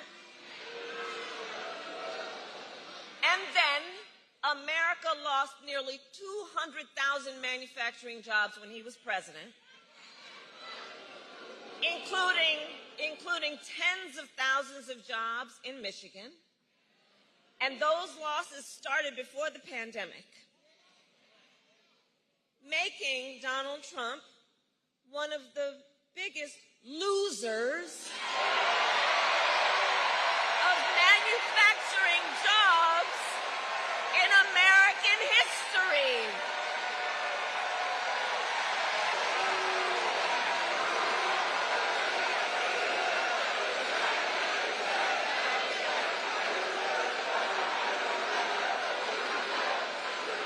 And his track record for the auto industry was a disaster.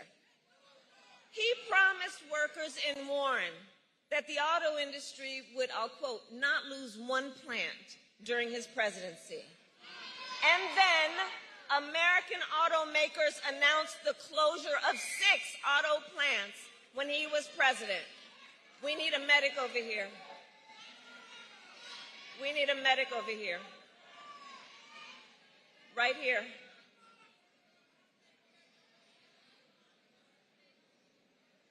Okay, can everyone part so the medic can come through, please? Let's let the medic through.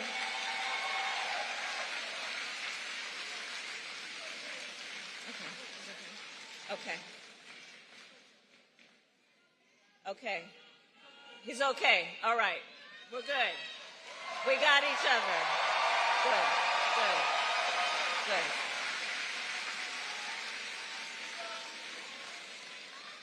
So, remembering again what Donald Trump talked about versus what he did, then American automakers announced the closure of 6 plants when he was president, including General Motors in Warren and Stellantis in Detroit.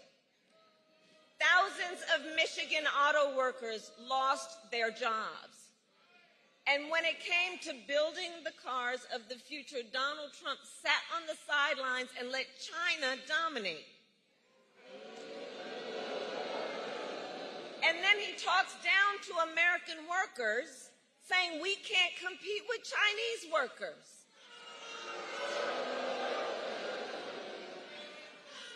And make no mistake, Donald Trump is no friend of labor. He encouraged automakers to move their plants out of Michigan so they could pay their workers less. And when the UAW went on strike to demand higher wages that they deserved, Donald Trump went to a non-union shop, don't forget. And he attacked the UAW. And he said, striking and collective bargaining don't make, quote, a damn bit of difference. Remember how he's talked about striking workers, that you should fire them. That's how he talks about union labor. That's how he talks about workers. But Flint, we know, strong unions mean higher wages, better health care, and greater dignity for union members and for everyone.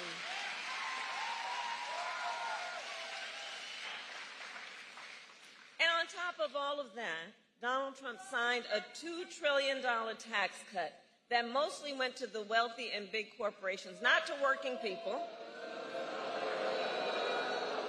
And now he is making the same empty promises to the people of Michigan that he did before. But we will not be fooled. We will not be gaslighted. Donald Trump's track record is a disaster for working people.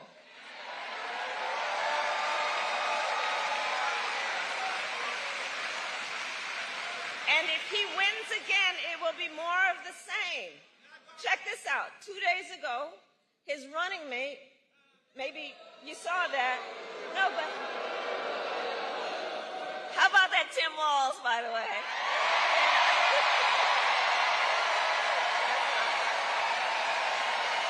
That's right. So 2 days ago, Donald Trump's running mate suggested that if Trump wins, he might let the Grand River Assembly plant in Lansing close down. The same plant that our administration helped save earlier this year, along with 650 union jobs.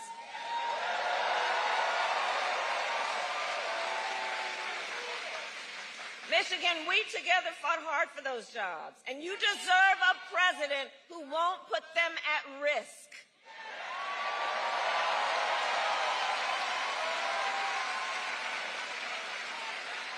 And for anybody watching, you know, if you want to learn more about Donald Trump's plans, just Google Project 2025.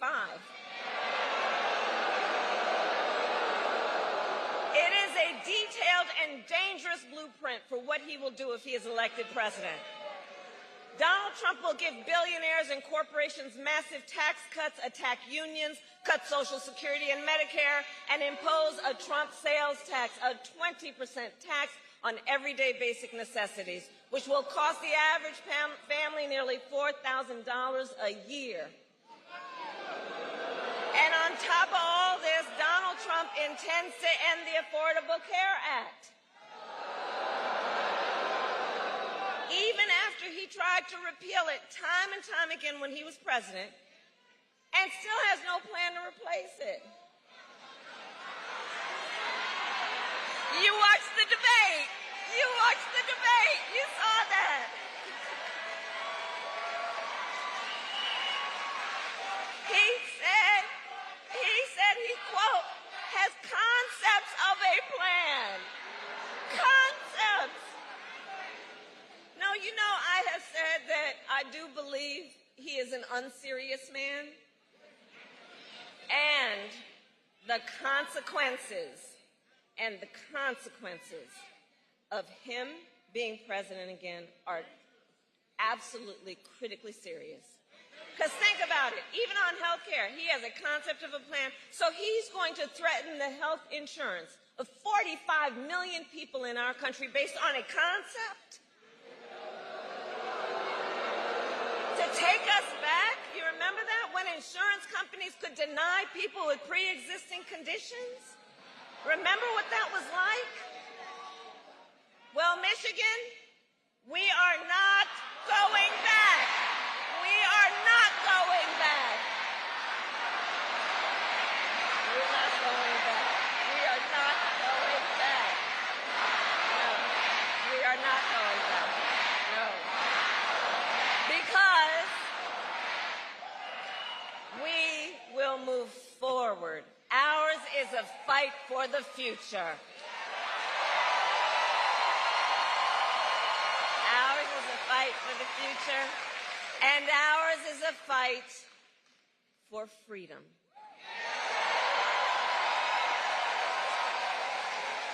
Like the fundamental freedom of a woman to make decisions about her own body and not have her government tell her what to do.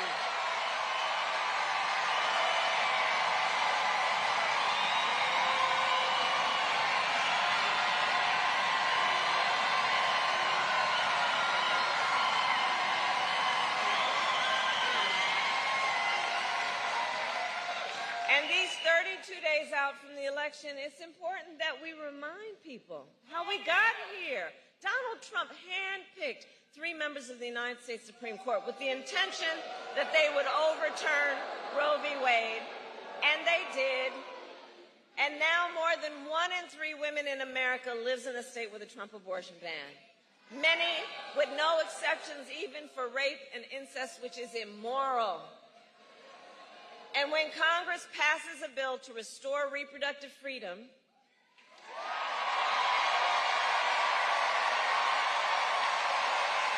as President of the United States, I will proudly sign it into law.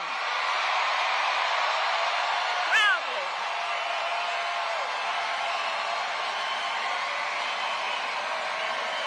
And here's what I want to say. Look, and that's not our only battle. Across our nation, we are witnessing a full-on assault on other hard-fought, hard-won freedoms and rights, like the freedom to vote, the freedom to be safe from gun violence, the freedom to join a union, the freedom to love who you love openly and with pride, and the freedom to breathe clean air and drink clean water. Flint,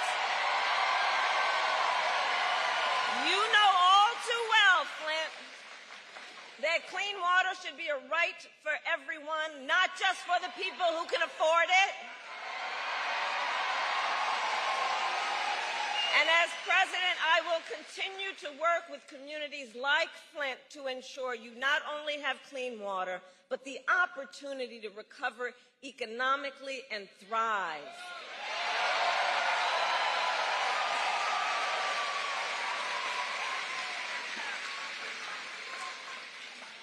So, Michigan, it all comes down to this.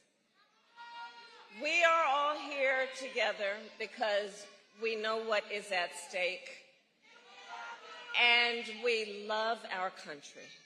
We love country. We love our country.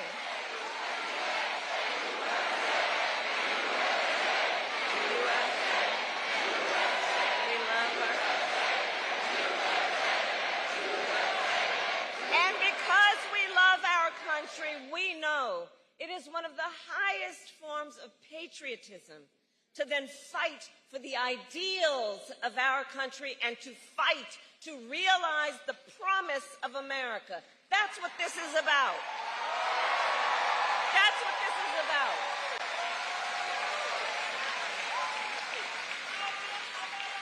So, Election Day is in 32 days. And already nearly 2 million ballots are in the hands of Michigan voters alone.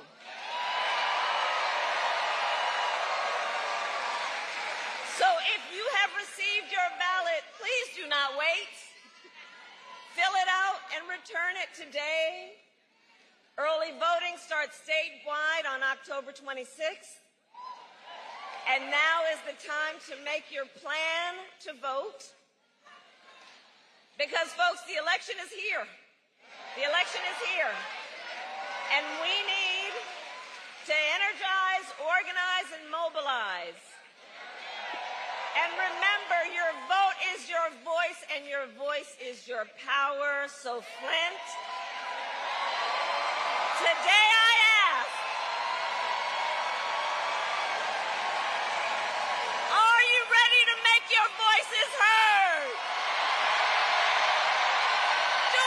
Believe in freedom? Do we believe in opportunity? Do we believe in the promise of America? And are we ready to fight for it? And when we fight, we win. God bless you, and God bless the United States of America.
meditate for practice. Channel 9 News tell me I'm moving backwards. 8 blacks left, death is around the corner. 7 misleading statements by my persona. 6 headlights waving.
And a baby boy. Men make them happy because men make them toys.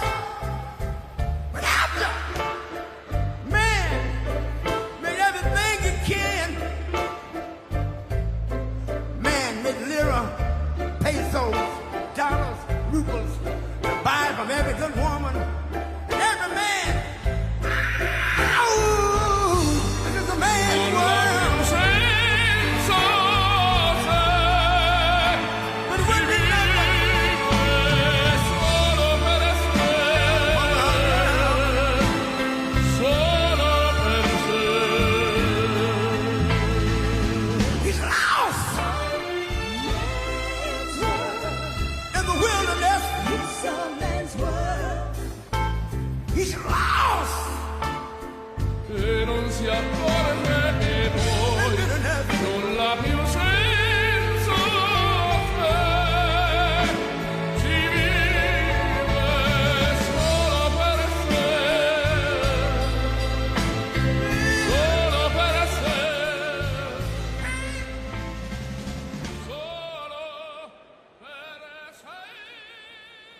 First day that we take back the White House from crooked Joe Biden, the worst president in the history of our country, I believe that we're going to have 4 of the greatest years in the history of our country.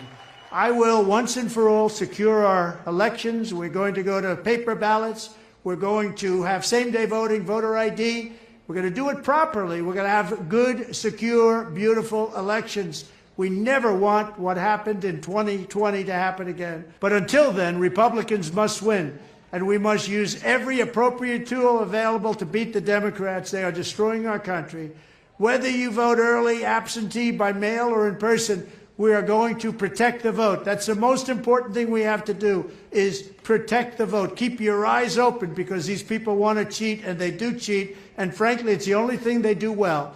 We will make sure your ballot is secure and your voice is heard. Many Republicans like to vote on Election Day, and we must swamp the radical Democrats with massive turnout on Tuesday, November 5th. The way you win is to swamp them. If we swamp them, they can't cheat. It just doesn't work out. But if you can't make it, you need to make a plan, register, and vote any way possible. We got to get your vote. So with your vote, we will win a victory the likes of which no one has ever seen before. We will evict crooked Joe Biden from the White House, and we will take back our country on November 5th, 2024, the most important day in the history of our country. That's what it's going to go down as. Thank you.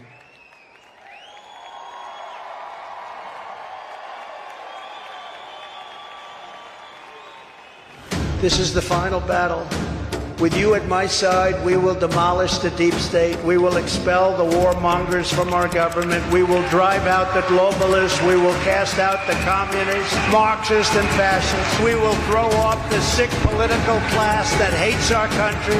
We will rout the fake news media, and we will liberate America from these villains once and for all.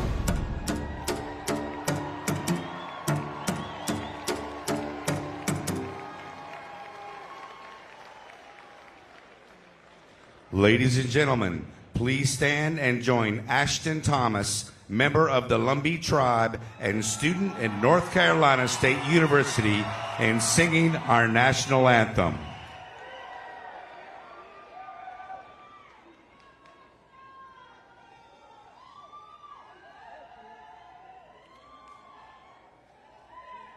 Oh, say, can you see by the dawn's early light what so proudly we held at the twilight's last gleaming, whose broad stripes and bright stars through the perilous fights o'er the ramparts we watched were so gallantly streaming, and the rockets regular, the bombs bursting in air, gave proof through the night that our flag was still there. Oh, say, does that star-spangled banner yet wave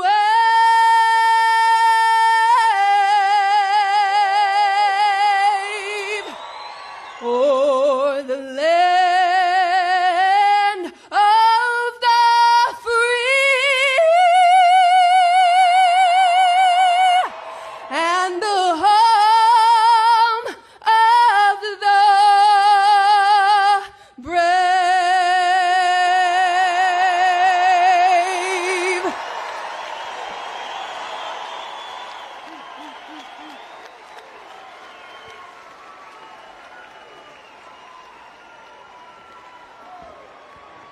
Please welcome the 10th Secretary of Veterans Affairs, Robert Wilkie.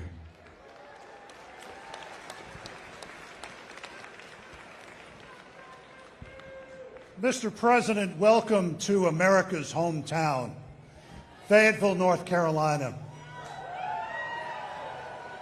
The land of the free because of the brave.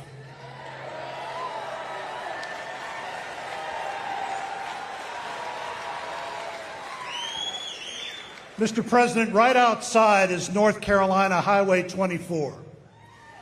It is the most important road in the free world because it connects the world's largest military installation, Fort Bragg,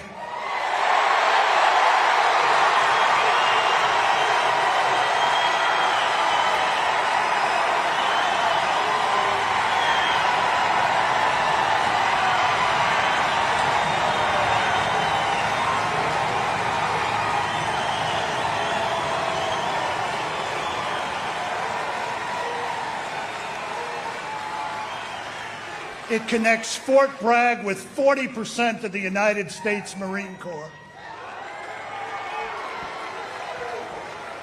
And when America is called, 9 times out of 10, it will be paratroopers from Fort Bragg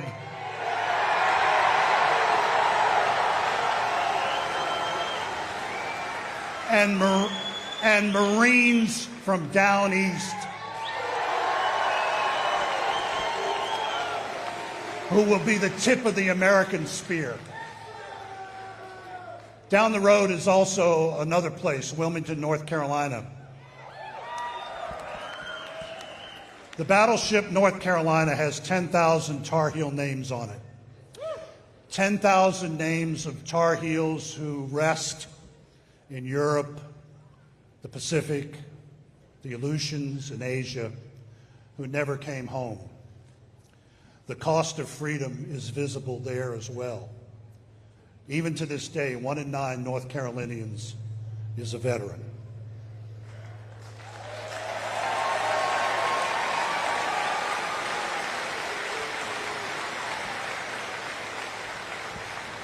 But we are at a tipping point.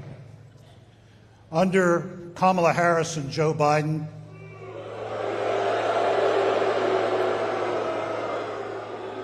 our military has been undervalued, under-resourced, and put in impossible situations.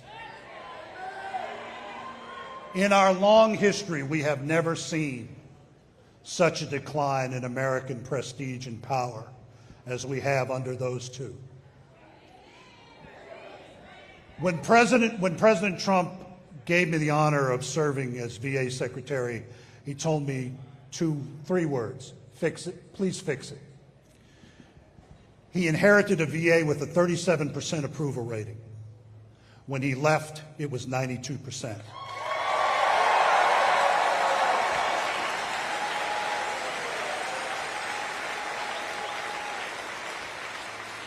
$8,000 people were fired from VA for not serving veterans.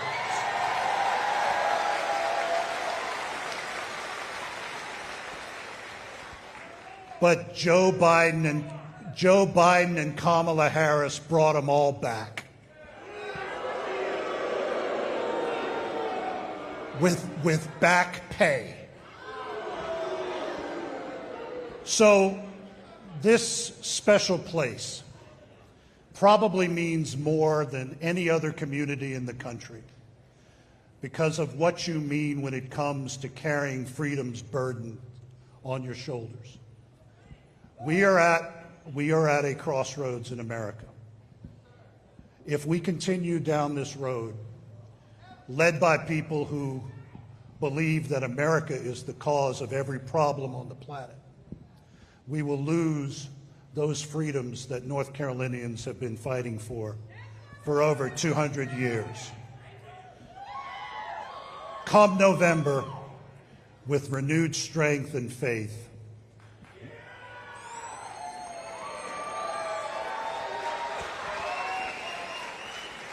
we will return the once and future President of the United States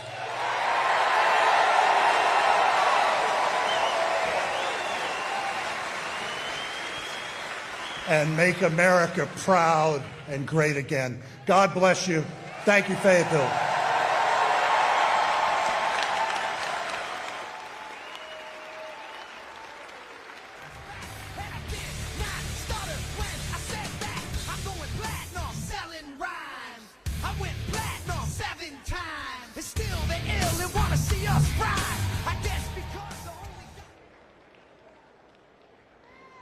Ladies and gentlemen, please welcome tonight's moderator, United States Congresswoman Anna Paulina Luna.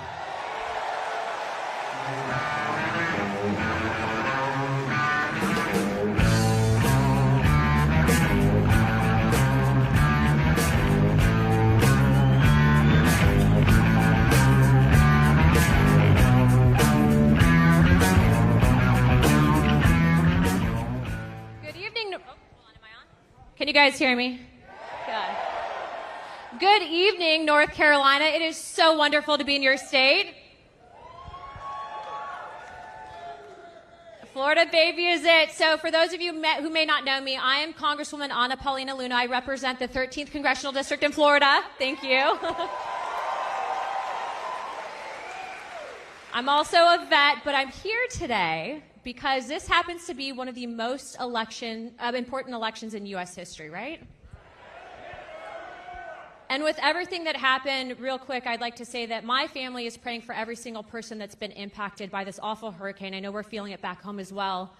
But now's a time where you observe actions. And I know there's a ton of military in the crowd, so real quick, if you are military, can you please stand up so we can honor you guys?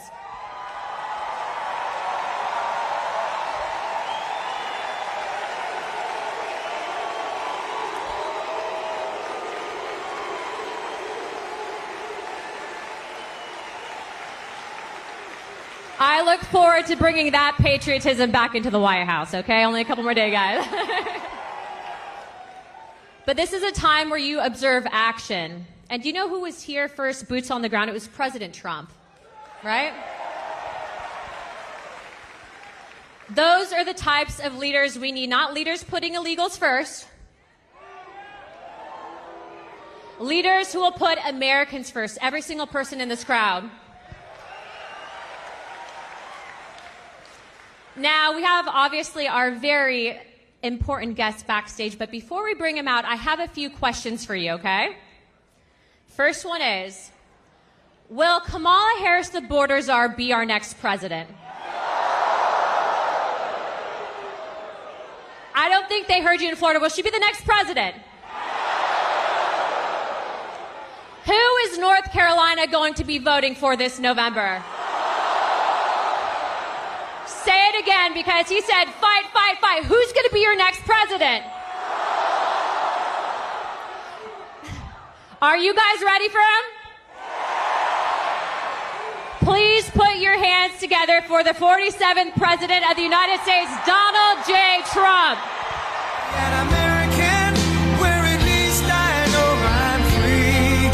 And I won't forget the men who died, who gave that right to me. And I gladly stand up next to you and defend her still today. 'Cause there ain't no doubt I love this land.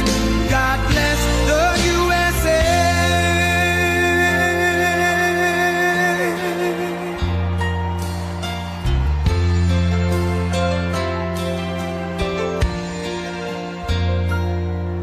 From the lakes of Minnesota to the hills of Tennessee, across the plains of Texas, from sea to shining sea, from Detroit down to Houston and New York to LA, where there's pride in every American heart, and it's time we stand and say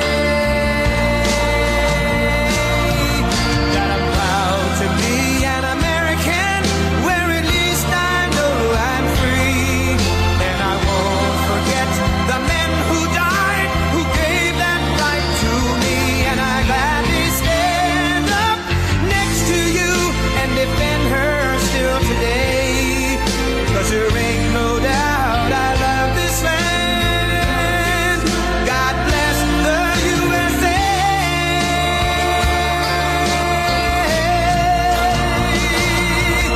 And I'm proud to be an American, where at least I know I'm free. And I won't forget the men who died, who gave that right to me. And I gladly stand up next to you and defend her still today. 'Cause there ain't no doubt I love this land. God bless the USA.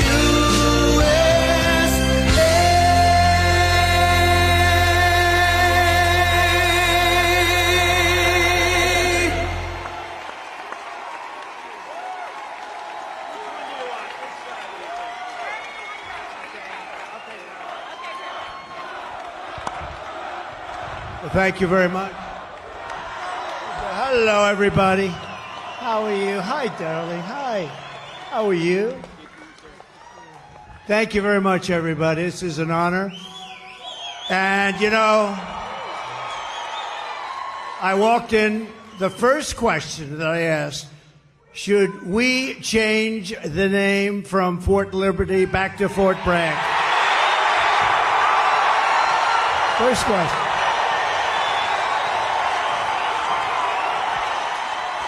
Right? So here's what we do. We get elected. I'm doing it. I'm doing it. And we're leading in all the polls. We should get elected, but remember this, they cheat like hell. We got too big to rig. We need too big to rig. So I just appreciate being here. You know, we did win 2 world wars from Fort Bragg, right? So this is no time, look at that big guy. This is no time to be changing names, but we're going to do that. We're going to do everything we can. We're going to get it back. We're going to bring our country back. We're going to bring our country back. Thank you, everybody. Let's have a little fun. Right? Okay. Good.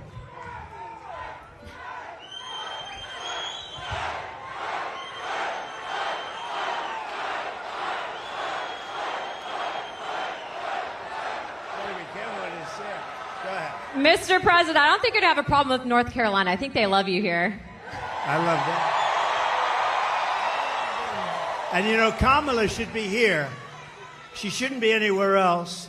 And they're missing $1 billion that they gave to migrants coming into our country. Some of them are murderers. Some of them are drug dealers. Some of them, many of them, 13,099 murderers came into our country during their 3.5. And we're missing $1 billion they gave them to the migrants that came in. And now we don't have the money. We'll do it. But they don't have the money to take care of it. That's why they're giving you lousy treatment in North Carolina in particular. And we don't like that, so we're going to let it be known. And they have to get a lot better because people are not happy. Well, you're absolutely right, Mr. President. And before we start with that town hall, I actually wanted to mention that one of your friends here is Silk. Silk, are you here? Where are you at? Oh. I'll tell you, she is my friend, too. And she is my friend.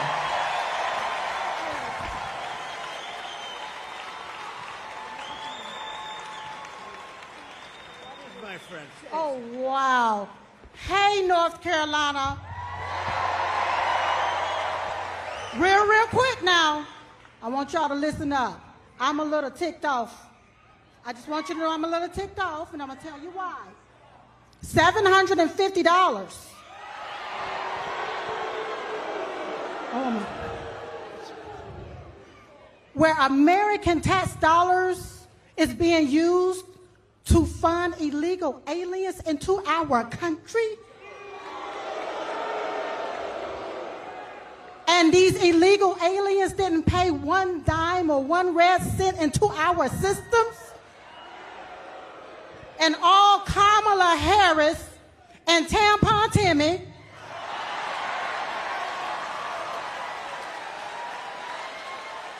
want to give us $750?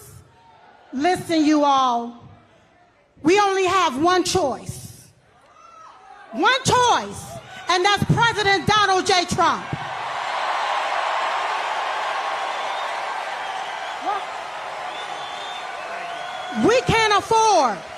We cannot afford another 4 years of this, so you're going to have to vote like your life depends on it. Like when you're taking your breath and it's your last breath and you need that vote in order to breathe, that's what you're going to have to do. So you're going to have to, I'm almost finished, Mr. President. So what you're going to have to do, you're going to have to overvote the cheat. You're going to have to outrun the runway. And we're going to have to make it too big to rig.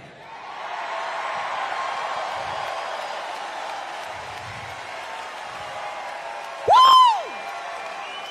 Now I can feel Diamond rising up in me. Because you have to vote right so you won't get left again. Vote red, R-E-D. Remove every Democrat.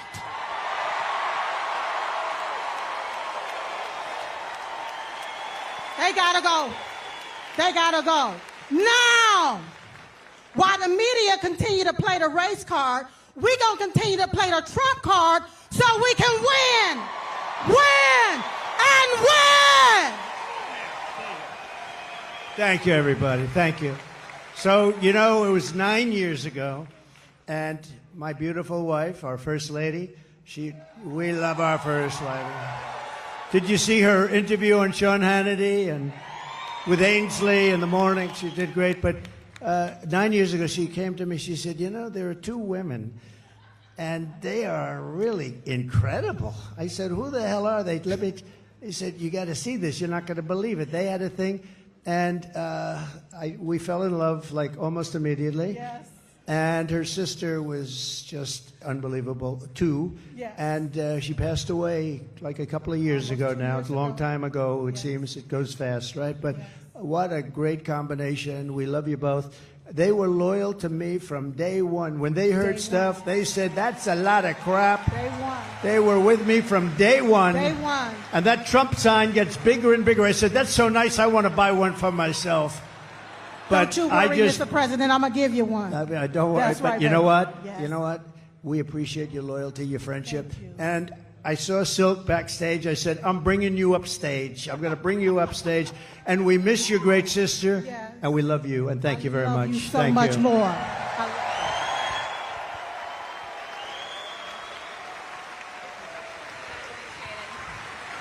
Thank you. Great.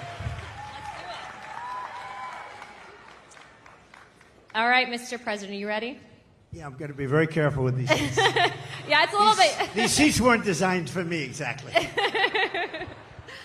All right, Mr. President, our first question comes from Allie. She was one of the residents here in North Carolina that was directly impacted by the hurricane, and it destroyed her community. Allie, where are you at? Hi.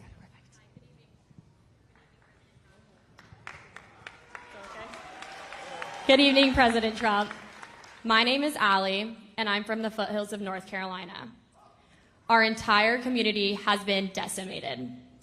Thank you, President Trump, for visiting the disaster sites to bring attention and donating millions in relief. Thank you, Allie. This week, we have learned that not only did 13,000 murderers illegally cross our border, but FEMA is out of money because they have been providing $9,000 to every illegal. Enough is enough. We must put Americans first. How soon will you start deporting the murderers? So let me just tell you that you're right about that. It's 13,099 to be exact. And murderers, many of these people murdered more than one person. One did 7. These are not people we want in our country. So this was, I guess, released by somebody that loves us, maybe in Border Patrol. We don't know exactly where the numbers, but these are certified numbers. And you had 16,000 drug traffickers. You had numbers that nobody's ever seen, 645,000 criminals overall. They're in our country. Nobody has any idea. They're from places unknown. Nobody knows who they are, what they are, but we know that we have over 600,000 people released into our country, along with the ones that you were talking about, the 21,000. But of them, 13,000, more than 13,000 are murderers. And some were on schedule to die. They were scheduled for the death penalty. And we have them now nicely ensconced in our country. I'll tell you what, we have the worst president and the worst vice president in the history of America. They are horrible. They are horrible. That could happen, and just the concept of open borders doesn't make sense. You know, we built 500 miles of wall more, and we're going to add another 200, much more than I said I was going to do. And that's why we had the best numbers ever. Oh, the chart. So you know the chart? My favorite chart, Allie. My favorite piece of paper, my favorite chart. But we had a chart. Do you have something up here that could show? Oh, I love that. I love that chart. Oh, I love that chart. If I didn't look to the right, I wouldn't be going to Butler tomorrow. You know, we're going to Butler tomorrow. If I didn't look over, So, no, but that, if you look at the chart, at the arrow on the bottom, that shows the lowest number in the history of our country. That was the day I left office. And these clowns took over, and what they've done to our country, between that and so many other things, what they've done to our country. But, you know, I view inflation was the worst we've ever had, I think. They say, oh, it was only in 48 years. Somebody, one of the fake news back there, they corrected me one time. They said, no, 48 years. Oh, okay. But it wasn't. I believe it was the worst that we've ever had. And that's been one of the big problems. But to me, and I know that you talk about the bad economy, you talk about all of the costs, and the costs are so bad. To me, the worst is the border, because it's like what they're doing is they're destroying our country. And it's not easy. We're going to get them out. We're going to have the largest deportation in history. I'm not proud to say that either, but it's a tough thing to do. And we're going to get, Anna, we're going to get the criminals out. We're going to start with the worst of them, and we're going to get them out. And you know who's going to help us? Local law enforcement. Local law enforcement. They're going to be great. They know their names. They know their serial numbers. We're going to get them out. And, you know, very simply, we have a little thing called MAGA. Everybody here knows MAGA. It's called Make America Great Again. That's what we're going to do. We're going to make America great again. Thank you, darling. Really good question. Thank you. You know, Mr. President, to your credit, too, I think that's largely why you've actually outpaced every other candidate for president with the support from the Hispanic American community, because it's not just a race thing. We all want border security. So thank you, Mr. President. It's an incredible community that I don't know, it's just a very energetic. You know that, right? It's energetic. And they're very entrepreneurial, and they love our country. And we've gotten record numbers with the Hispanic community. And I don't know, it just works. It just works, so I appreciate it very much. Thank you. Thank you, darling, very much. Thank you, guys. All right, Mr. President, our next question is from John. He was a Green Beret captain who was actually kicked out of the military. I think he's going to share his story with you. 1 second. Hi. Good-looking guy. Thank you. Good evening, Mr. President. I'm John Frankman. I was a Special Forces Green Beret who was forced out of the military because of the COVID-19 vaccine good mandate. Stuff, right? That's good. That's good. So the Biden-Harris DoD COVID-19 vaccine mandate was very damaging to the military. It forced thousands of service members out, and thousands do not want to join now. The Biden-Harris DoD has the lowest recruiting in modern history, and now they're pushing more woke training. So how do you plan to repair the military from the damage that was done and hold military leaders accountable? So I want to have them come back into the military with pay. And, you know, they've been talking about that, but it never happened. They never did what they said they were going to do. There should have never been a mandate. That should have never happened. You should have been given choice, as we say. We want choice in education, and we want a choice there, too. And that should have never happened. And, you know, we've lost some of our best people in the military, too. Did you leave? Did you leave? Did you ever take the vaccine or anything? I never did, sir. So you want a choice, yeah. And would you go back in if they were able to? As long as there's accountability, potentially. Yeah, no, there would be accountability, is right. We'll fire their asses. But they won't. We don't want to lose this guy. We want to get, he's central casting. We want to get him back in. Yeah, we're going to take care of it. I hope you do come back. Or I hope you do very well outside, to be honest. Wherever you are, I just want you to do well. But we're going to get a lot of people coming back. They should have never had the mandate. The mandate was a big mistake, and they treated people terribly, terribly. Okay? Thank you very much. Great. Mr. President. You look great. Thank you.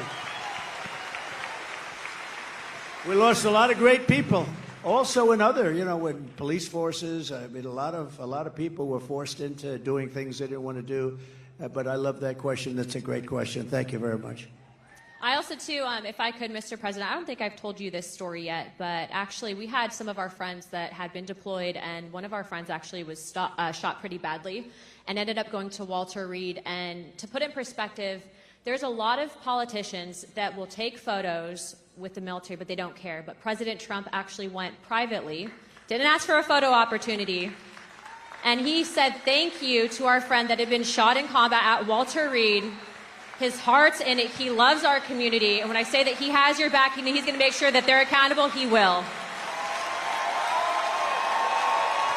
Thank you. Thank you very much.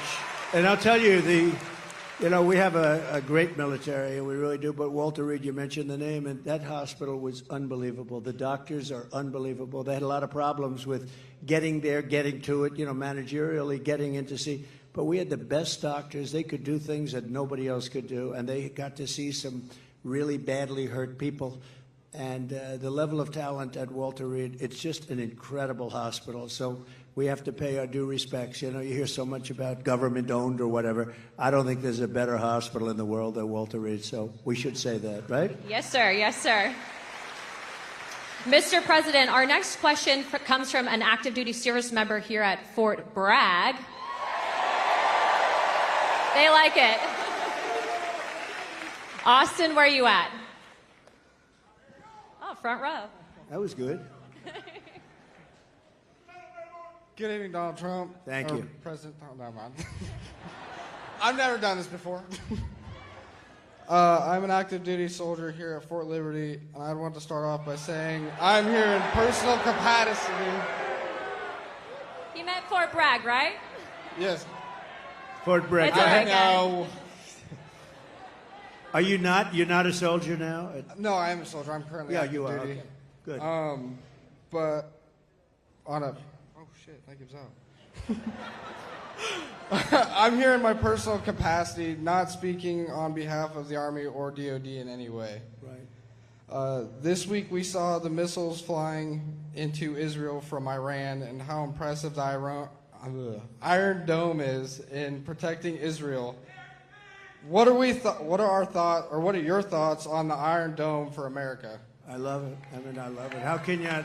I love it. We're going to have it. One of the things I say, we're going to have an Iron Dome. Why shouldn't we have an Iron Dome?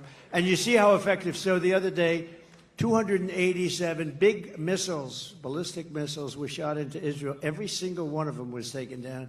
Well, why shouldn't we have that? And it's all going to be made in the United States. You know, it was our technology.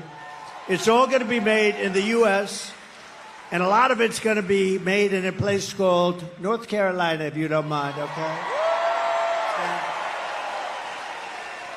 And I think I just learned the secret. Look, we're going to win. I believe you got to get out there, you got to vote and all that. But I think I just learned the secret to winning absolutely and by massive margins. I'm going to promise to you, as I said at the beginning, that we're going to change the name back to Fort Bragg, because I think when that word gets out, I just see this great-looking soldier just accidentally said Fort Liberty, and he got almost booed the hell out of the place. That was not good. Anyway, I believe it's absolutely something that we want to have for safety. We're a target for a lot of different places. I listened to Biden yesterday. You know, since I went under the wing, I used to go under the wing of the aircraft. Nobody ever did that before. I did. All of a sudden, Biden started. But he only takes like a half a question, usually can't answer it. But they asked him, what do you think about Iran? Would you hit Iran? And he goes, as long as they don't hit the nuclear stuff. That's the thing you want to hit, right? I said, I think he's got that one wrong. Isn't that what you're supposed to hit? I mean, it's the biggest risk we have. Nuclear weapons, the power of nuclear weapons, the power of weaponry. You know, I rebuilt the entire military, jets, everything. I built it, including nuclear, and I hated to build the nuclear, but I got to know firsthand the power of that stuff, and I'll tell you what, we have to be totally prepared. We have to be absolutely prepared. But when they asked him that question, the answer should have been, hit the nuclear first and worry about the rest later. And that's what they should. If they're going to do it, they're going to do it. But we'll find out whatever their plans are. But great question. Thank you very much. Thank you. Thank you, Appreciate Austin. Mr. President, I don't think you get enough credit for what you did with the Abraham Accords. I mean, that really was historical. I agree. I agree. But realistically, because of the failed foreign policy out of this current administration, we are on the verge of World War III. When you get back in office, what are you going to do to change it? So a lot of things are happening very fast, and, we could end up in World War III before we get there.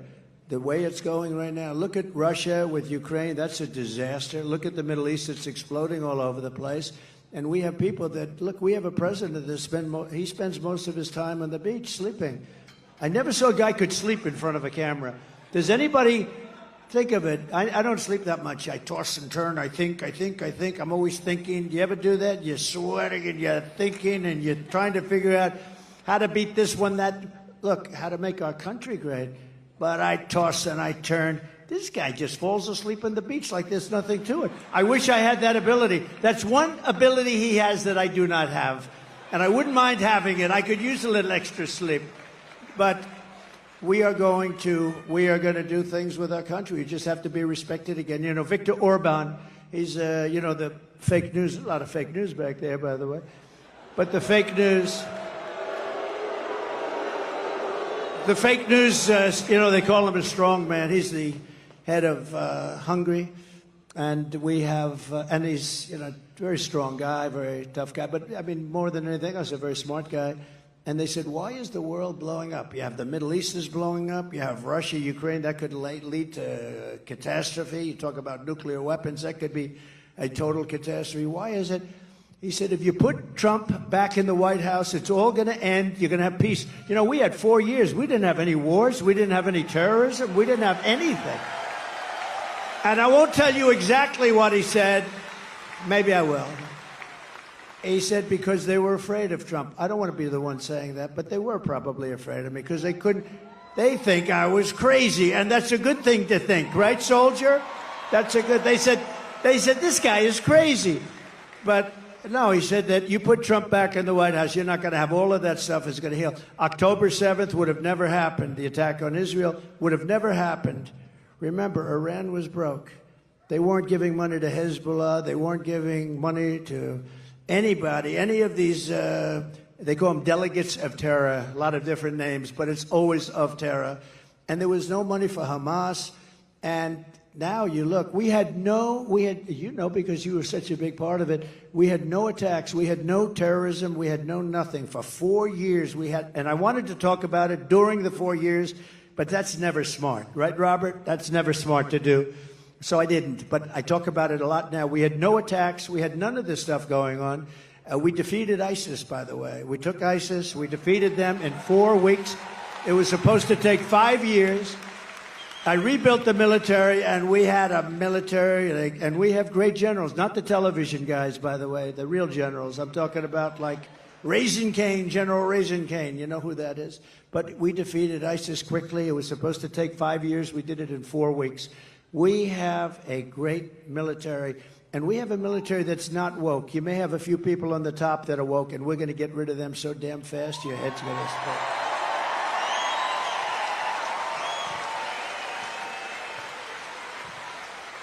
Yeah, he's not kidding. I mean, we've traveled around the world just on CODELs, and every single world leader that we met with said that they needed you back because you'd be tough on China. They know that other people won't be tough on China, but you'll be tough on China. Well, even China likes us back. You know, China wants to see a little stability, too. But I charged China hundreds of billions of dollars in taxes and tariffs, and they paid it.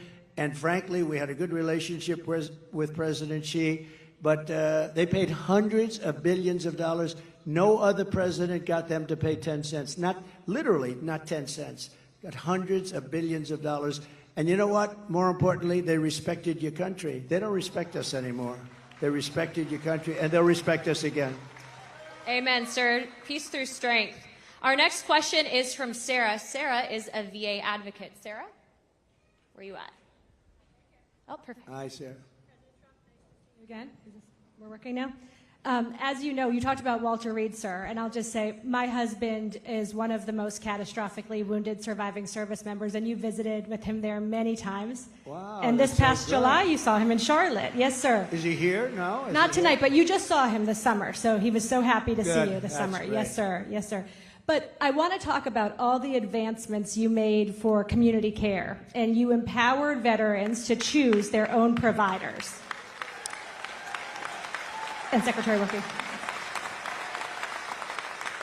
And I was so proud to stand with you many times in the White House as you signed historic legislation and executive orders to take care of our military and veteran families.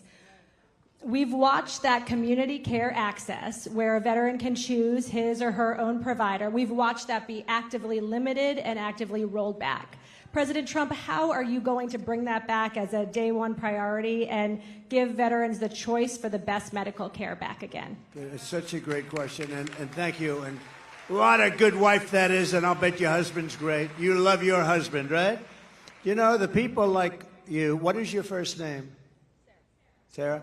People like Sarah are so important to our country because they take care of people that are great heroes, real heroes, and they take care. And if they didn't take care, or the hospitals would be unable to do it. They just would be there. This right now. I mean, with all of the migrants have taken over our hospitals. They've taken over our schools. We don't have anything, but people like Sarah, the job they do is incredible, and they do it out of pure love. They don't do it for any other reason. They do it out of pure love, and we have to help them. We have to help them because the medical costs would be unaffordable by our nation. It would be totally unaffordable. And it was better before, and I heard it sliding. I spoke with Robert before, and who did, by the way, an incredible job. You did an incredible job. Stand up, please. And Sarah, thank you, Robert. You know, we had a 92% approval rating at the VA, 92%. Now it's down into the 40s. We had a thing called choice, where if you had to wait too long for a doctor, you know the story. If you had to wait too long, guys were waiting 4, 5, 6 months. They go in with a minor problem. They end up being terminally ill because they didn't take care of it. It could have been taken care of with a shot, with a pill, with a minor operation. They end up dying. And we changed it, and we had choice. We also had accountability, remember? Accountability. So on choice, they tried to get it for 52 years, accountability for 58 years. Accountability, you couldn't fire anybody in the VA. And I said, that's no good, because you had sadists in the VA, you had bad people in the... We had some bad people. And we fired about 9,000 people, and we replaced them with 9,000 good, loving people that love our heroes, right? That love our patriotic heroes.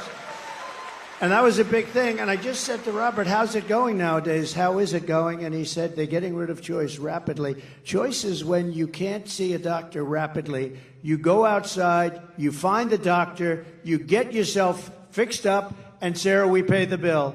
And it was a great thing. And he said it's rapidly not being used, not being allowed to be used. And, you know, I think it actually didn't cost. I think it was probably, in the end, we probably saved on it. But money isn't the big thing here. I think we saved money on it because people would get very, very sick. These are people that would wait 4, 5, 6 months to see a doctor. If you had to wait more than one day, you go out, you see a doctor. We had bills negotiated, fees negotiated. You know, we can't be totally crazy with this because the doctors are pretty good business people, I will tell you, right? But we had a lot of fees negotiated. But you go out, see a doctor, get yourself fixed up, and you have no problems. It was one of the best things we ever did. And now this group of lunatics that don't give a damn about the military, they're making you go through that waiting of 4, 5, 6 months again. And our people can't handle. We have great doctors, but they can't handle the loads. And we're going to go back. We get back in, we're going back to that, right? We're going back to it immediately. You're going to be in great shape, Sarah. You and your husband are going to be in great shape. And thank you very much. Incredible. Thank you, Sarah. Mr. President, we actually have someone that, and before we ask his question, I wanted to read this to the crowd. He had actually written a letter to you after you'd been shot in Pennsylvania. Dear President Trump, watching you during the Butler rally and you getting back up, both my wife and I gave a sigh of relief as well as a few tears. I would be honored if you would accept this small token that I received as a young Marine in Vietnam. My wife and I both thought it appropriate. God bless you, your family, and the United States of America. Sincerely, Dwight. Dwight, where are you at?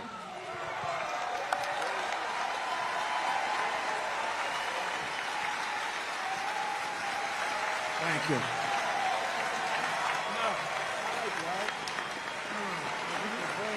Whoa. Looks like a check.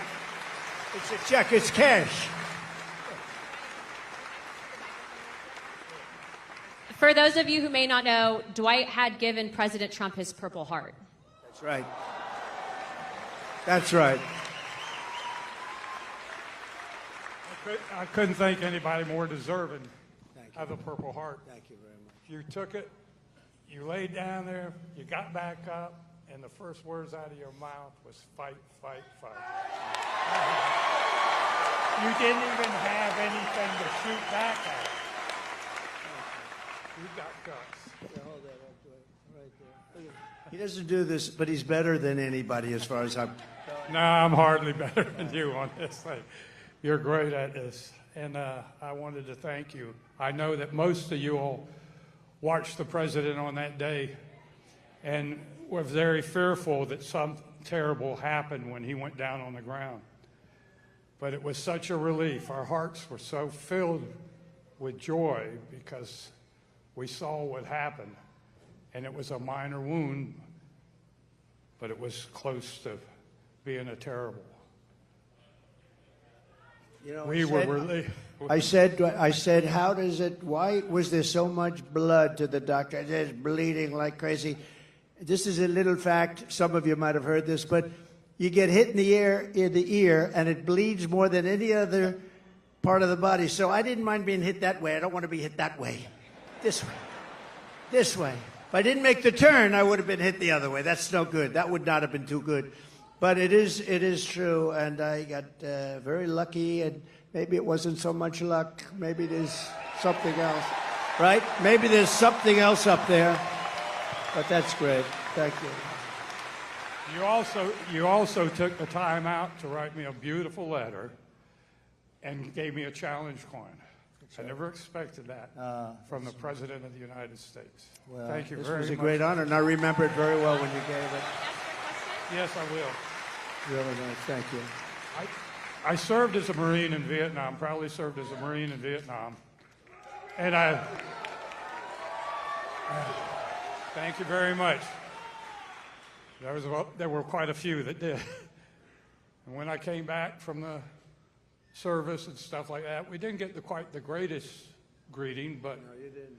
a lot of the veterans nowadays are homeless. There's 7% were homeless before Biden and Harris took over. Now there's 14%. I would like to know what you're going to do to prevent this from getting any larger, and also kicking these illegal aliens out of the freaking hotels and providing them with money before we do it to our homeless vets. So interesting. So one of the things that most angers me about this is the 21 million people plus. You know, they say it's 10, it's 12, whether it is or not, it's much more than that. It's 21 million, and it's probably with the gotaways and everything a lot more than that. But one of the things that most angers me is that you have veterans on the streets in front of a hotel, and you have illegal immigrants. Some of them are serious killers and drug dealers and all the people that we talked about before, and terrorists. And those people being walked into a hotel, and they're staying in a hotel, and they walk by veterans who are sleeping on the street.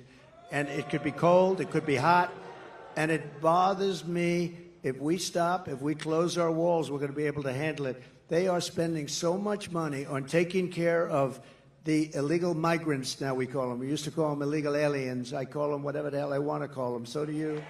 But they're not supposed to be here.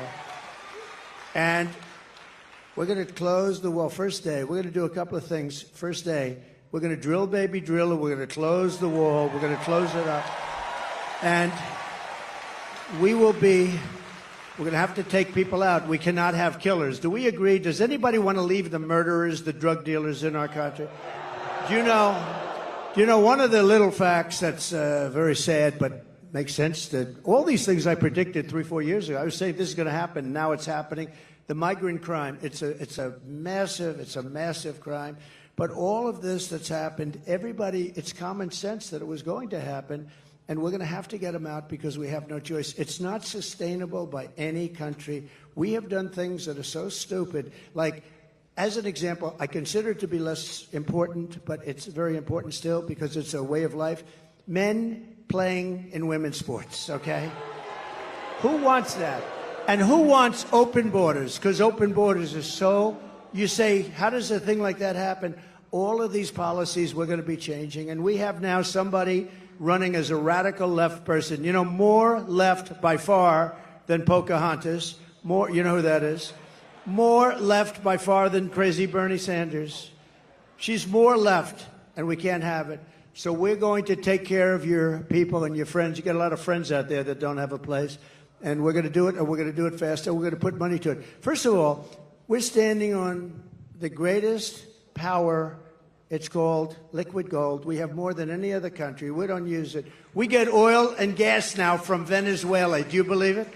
We're going to take our own, and we're going to make a lot of money. So we're going to make a lot of money. We're going to take care of our veterans properly. We're not going to have that happen anymore, okay? Thank you, Dwight. Thank you. Beautiful guy. Beautiful guy. I think I'm going to stand. This chair is the most uncomfortable chair I've ever. First of all, it spins. And the one thing I don't want is to fall on my ass, because that will be the only story. They'll say, sir, you did great. Too bad you fell. That would be the only story. So I'm not sitting in that sucker. I think it's a booby trap. That was put there by Kamala.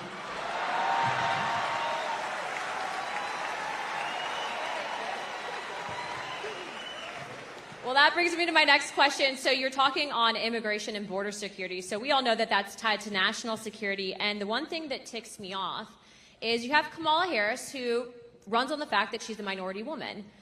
But yet she's done nothing about the 300,000 migrant children that have gone missing. Just real quick, how many parents are in this room? How many women are in this room that support Trump?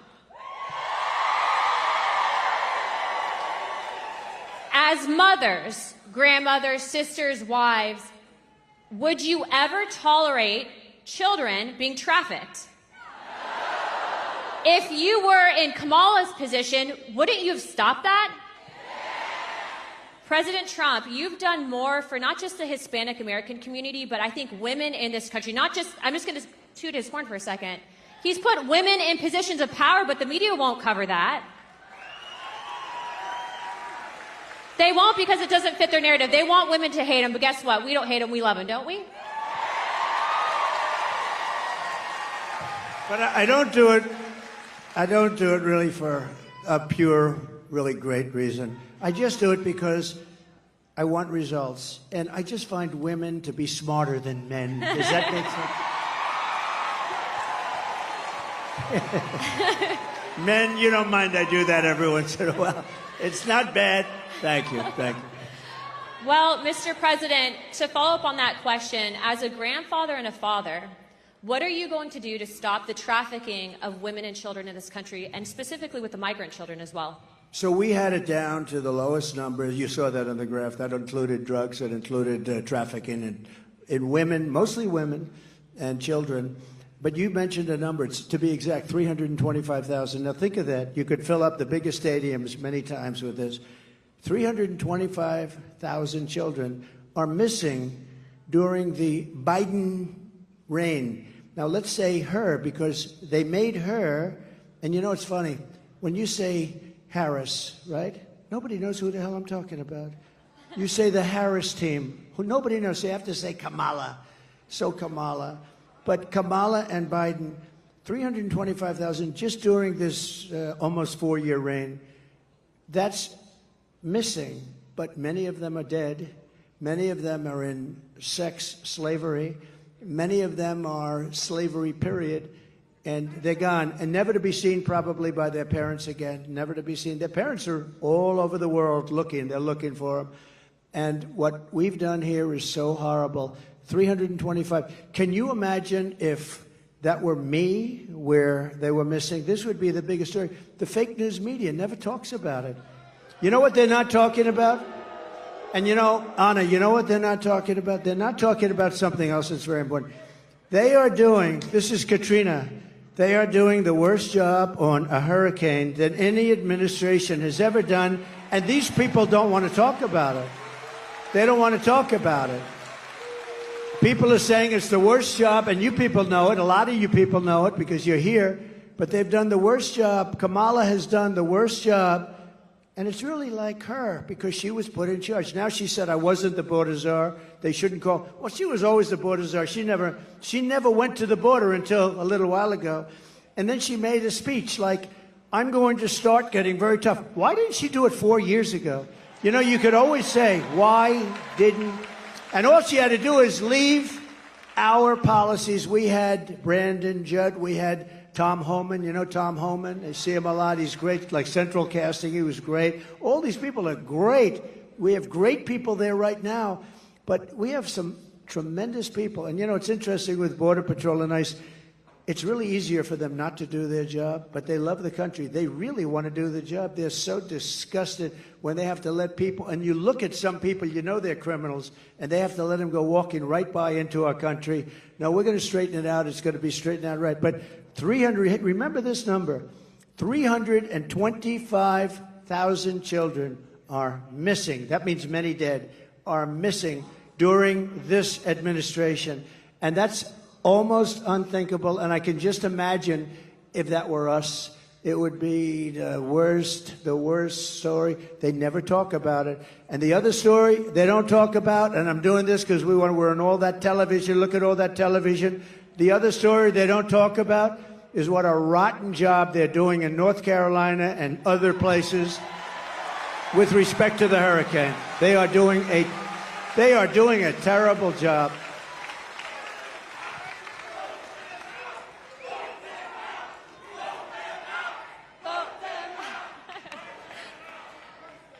Mr. President, to follow up on that, because the media is here, I do believe that they've intentionally, and this is my opinion, not helped out those residents because it's red communities that are impacted.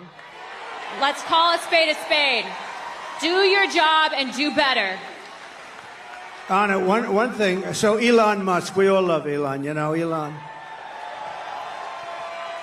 We have to take care of our brilliant people. We don't have too many of them, right? There aren't too many brilliant people. But I got an emergency call 2 days ago to speak to Elon, and he endorsed me very strongly. He endorses me almost every day. He wants us to win so badly. But Elon is a brilliant guy between the Tesla and this, that, the rockets. But he also does something called, you know the link, Starlinks. So he has Starlinks. Now, I'm not too familiar with it. All I know is it's really supposed to be great. So they call because in North Carolina and parts of and a little bit Georgia, but in parts of North Carolina, every line is down. There was no calls, no anything. Nobody could get through to anybody. And I got a call from a big person in North Carolina.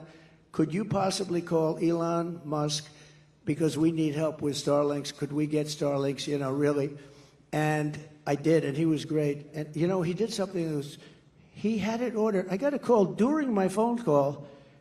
They called me up, the people from North Carolina, and they said, thank you very much for helping us with Mr. Musk. I was talking to him.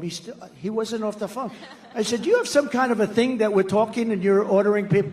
This was the craziest thing. No, he's like, I'm talking. So, Elon, thank you very much. I appreciate it. I'll see you. He's going to Butler tomorrow, you know? Elon is going to Butler. But I asked him about Starlinks.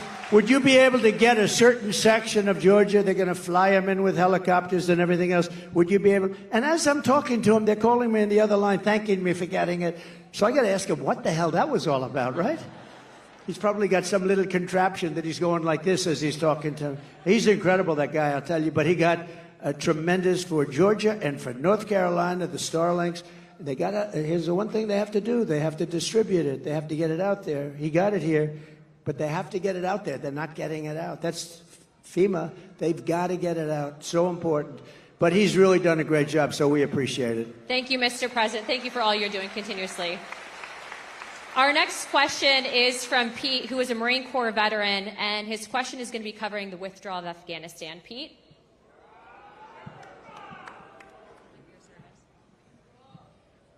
Mr. President, I am Pete from North Carolina, and also a Latino for Trump.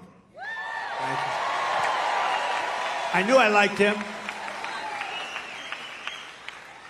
And I proudly served in the United States Marine Corps, first as enlisted, that's great. then as an officer. Despite what the Vice President says, we sadly lost 13 under her watch. It sickens me, many of my fellow Marines, as well as my friend, Lieutenant Colonel Scheller.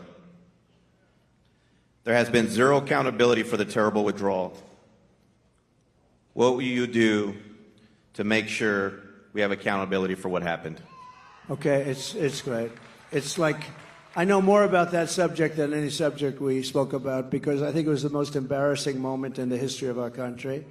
There was never anything. I don't think Putin would have gone in and invaded Ukraine if that didn't happen. He saw that. He said, hey, these people are stupid people. They're idiots. And, you know, they only respect power and force. When they saw that, by the way, if I were president, Putin would have never done it, period. And you would have never had the attack, and you wouldn't have had inflation, and you wouldn't have had the problem that we're talking about. Because, you know, I had it down to 5,000. I was getting out. They were there for 20 years. But a couple of things were done wrong. Number one, they should have kept the military base, right, Bagram? So you have a military base, one of the largest bases in the world. We left it. It's 1 hour, forget about Afghanistan, it's 1 hour away from where China makes its nuclear weapons, okay? You gotta keep that, and they didn't. They fled, they left. We had, as you know, 18 months. I called up Abdul. Abdul is the head of the Taliban. That's the ones that do the shooting, okay? Not the Afghans. It's called the Taliban. And the press said, why would you call him? Because that's where the shooting is. And I called him up. We didn't have, it was nasty. We didn't have one soldier killed, because they were killing a lot of our soldiers, the snipers, and a lot of them with the Obama-Biden administration before I got there, and a lot of them. And I called them up, had a rough call. And after that call, we didn't have one soldier killed for 18 months. We didn't have one soldier shot at for 18 months. And then we had a terrible election. We're not going to let that happen again. We can't ever let that happen again. We're not going to have what a shame that was. But we had an election, and these guys took over, and it all started up again. And what they did with that withdrawal was so bad. Number one, we lost 13 great soldiers. And as you know, I know the parents of a lot of them. But we lost the soldiers. We left $85 billion worth of equipment behind. We left Americans behind. Everything was wrong, and we embarrassed our country.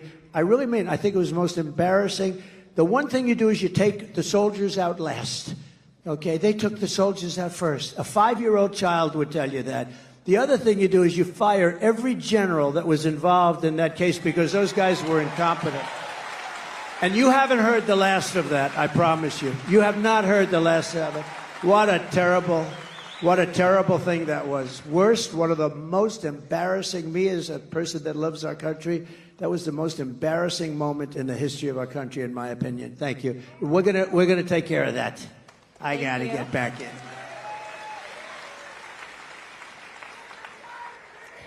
Mr. President is such a good title for him, isn't it?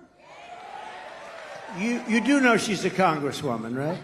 And a highly respected one. She's actually a killer with her husband and the most beautiful baby you've ever seen backstage. But she's a congresswoman from Florida, and I have to say she's a highly respected person. Thank you, Mr. President. Thank you. Mr. President, our next question is from Terry in regards to military pay, and Terry is from the 82nd Airborne.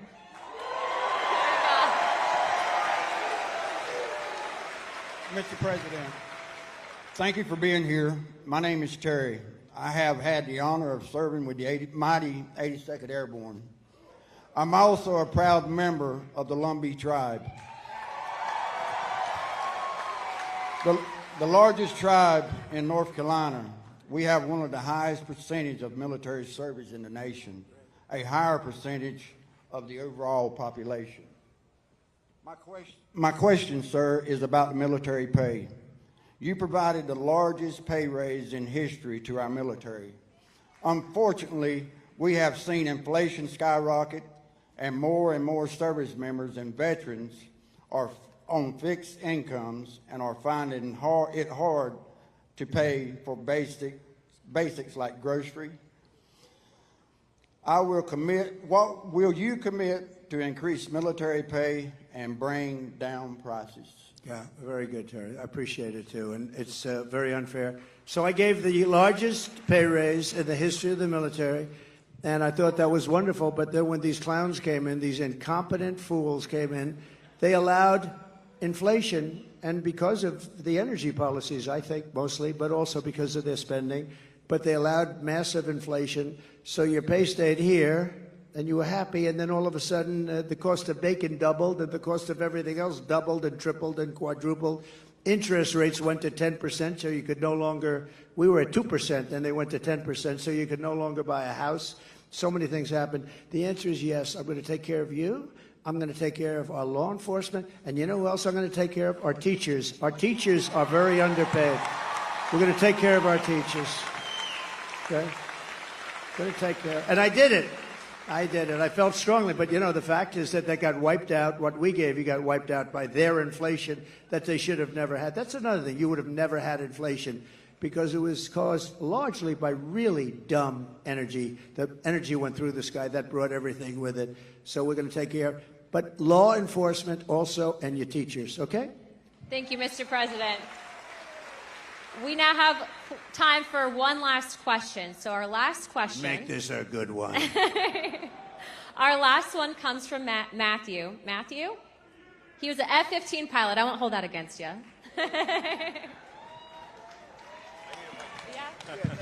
Here, I got it.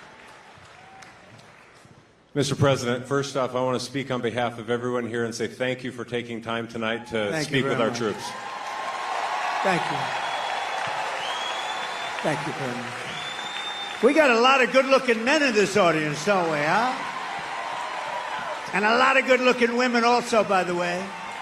Thank you very much. Okay, go ahead. I'm going to revisit something you've talked about already. My name is Matt Lohmeyer. I was an Air Force F-15 pilot, and I was a commander in your newly created U.S. Space Force. I am also the first veteran of the Space Force because under the Biden-Harris regime, I was fired from my command and lost my pension for criticizing DEI trainings that were rampant in the military. Those trainings are still dividing our troops, and thank you for saying you would fire those few woke generals who are a big problem. They're gone.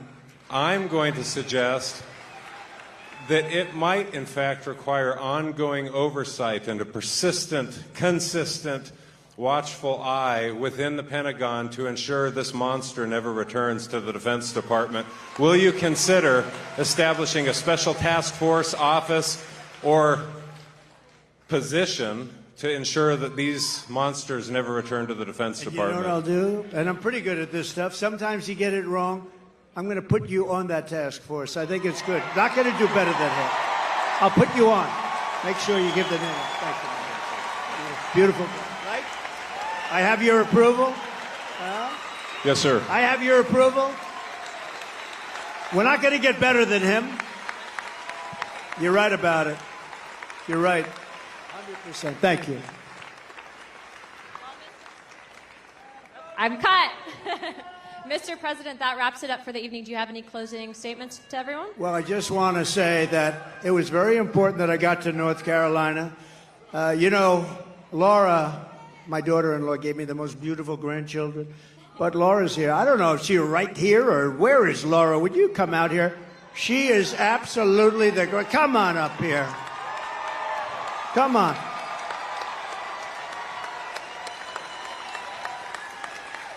She comes from right around here, and she loves this state. And you better be careful because I'm going to blame her if anything happens in this state. That's true. I said, I'm going to but we're going to win North Carolina, are we not?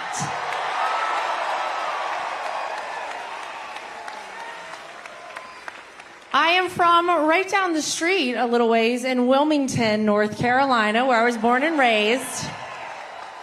And I know I don't even have to ask this audience this question, but are we ready to send Donald J. Trump back to 1600 Pennsylvania Avenue? All right. Here's what I need from everybody.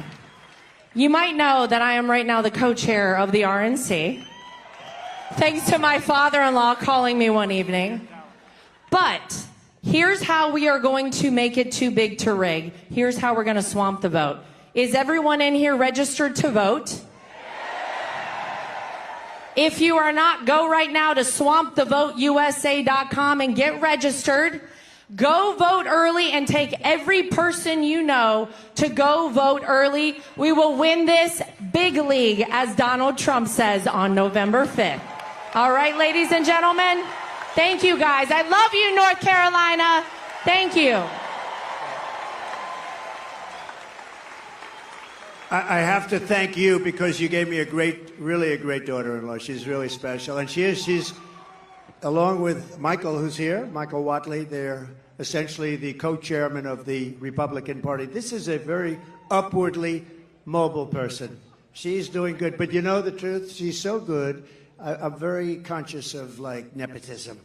But when I did with her, I recommended, all I did was recommend, and everybody couldn't believe she was even doing it. She is really a person that's incredible. She's respected by everybody. They love her. She comes from here, and there is no place she likes better than North Carolina. So get out there and vote in honor of this wonderful person. Where's Michael? Will you get up here, Michael, please? Don't worry about the time. The networks will stay with us, right? Michael, would you say a few words?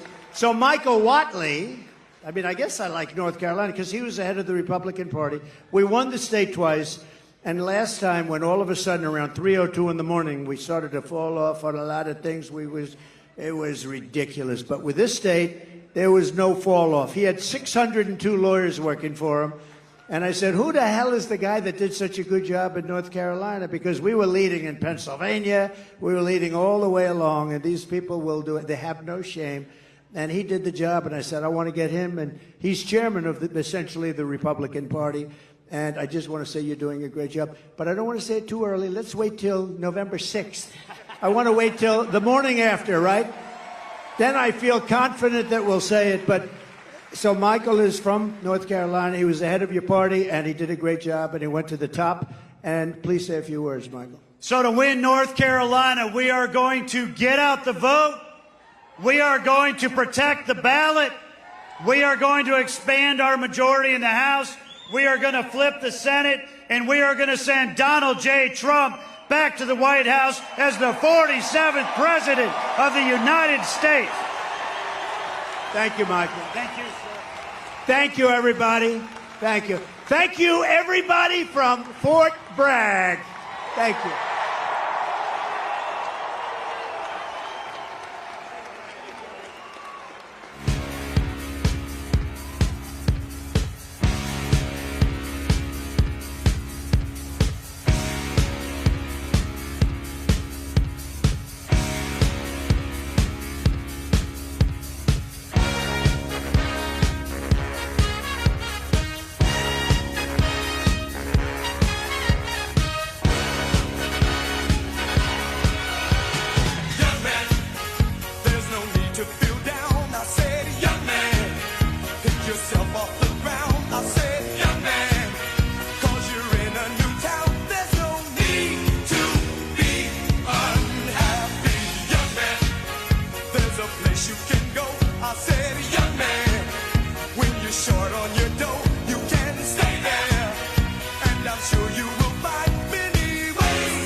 walk up the street, it's a place there called the YMCA. They can stop you back on your way. It's fun to stay at the YMCA. It's fun to stay at the YMCA. They have everything for your men to enjoy. You can hang out with all the boys. YMCA. It's fun to stay at the YMCA. Young man, there's no need to feel down. Young man, pick yourself off the ground.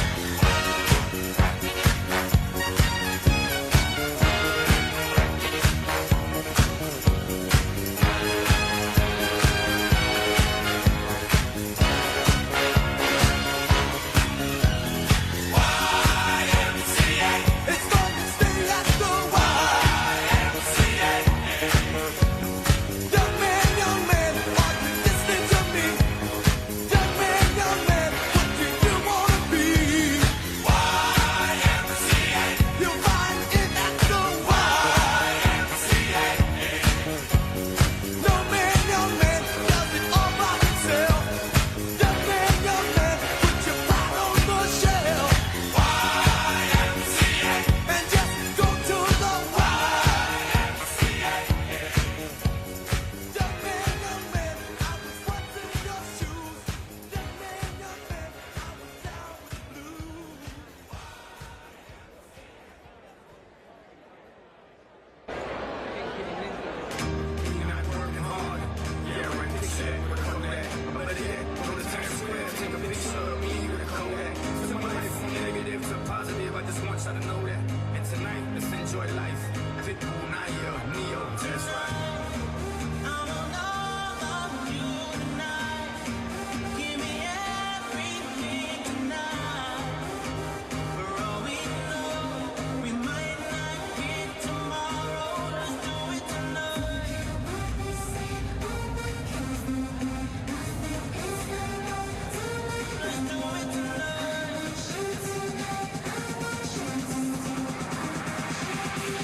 Grab somebody sexy, tell 'em,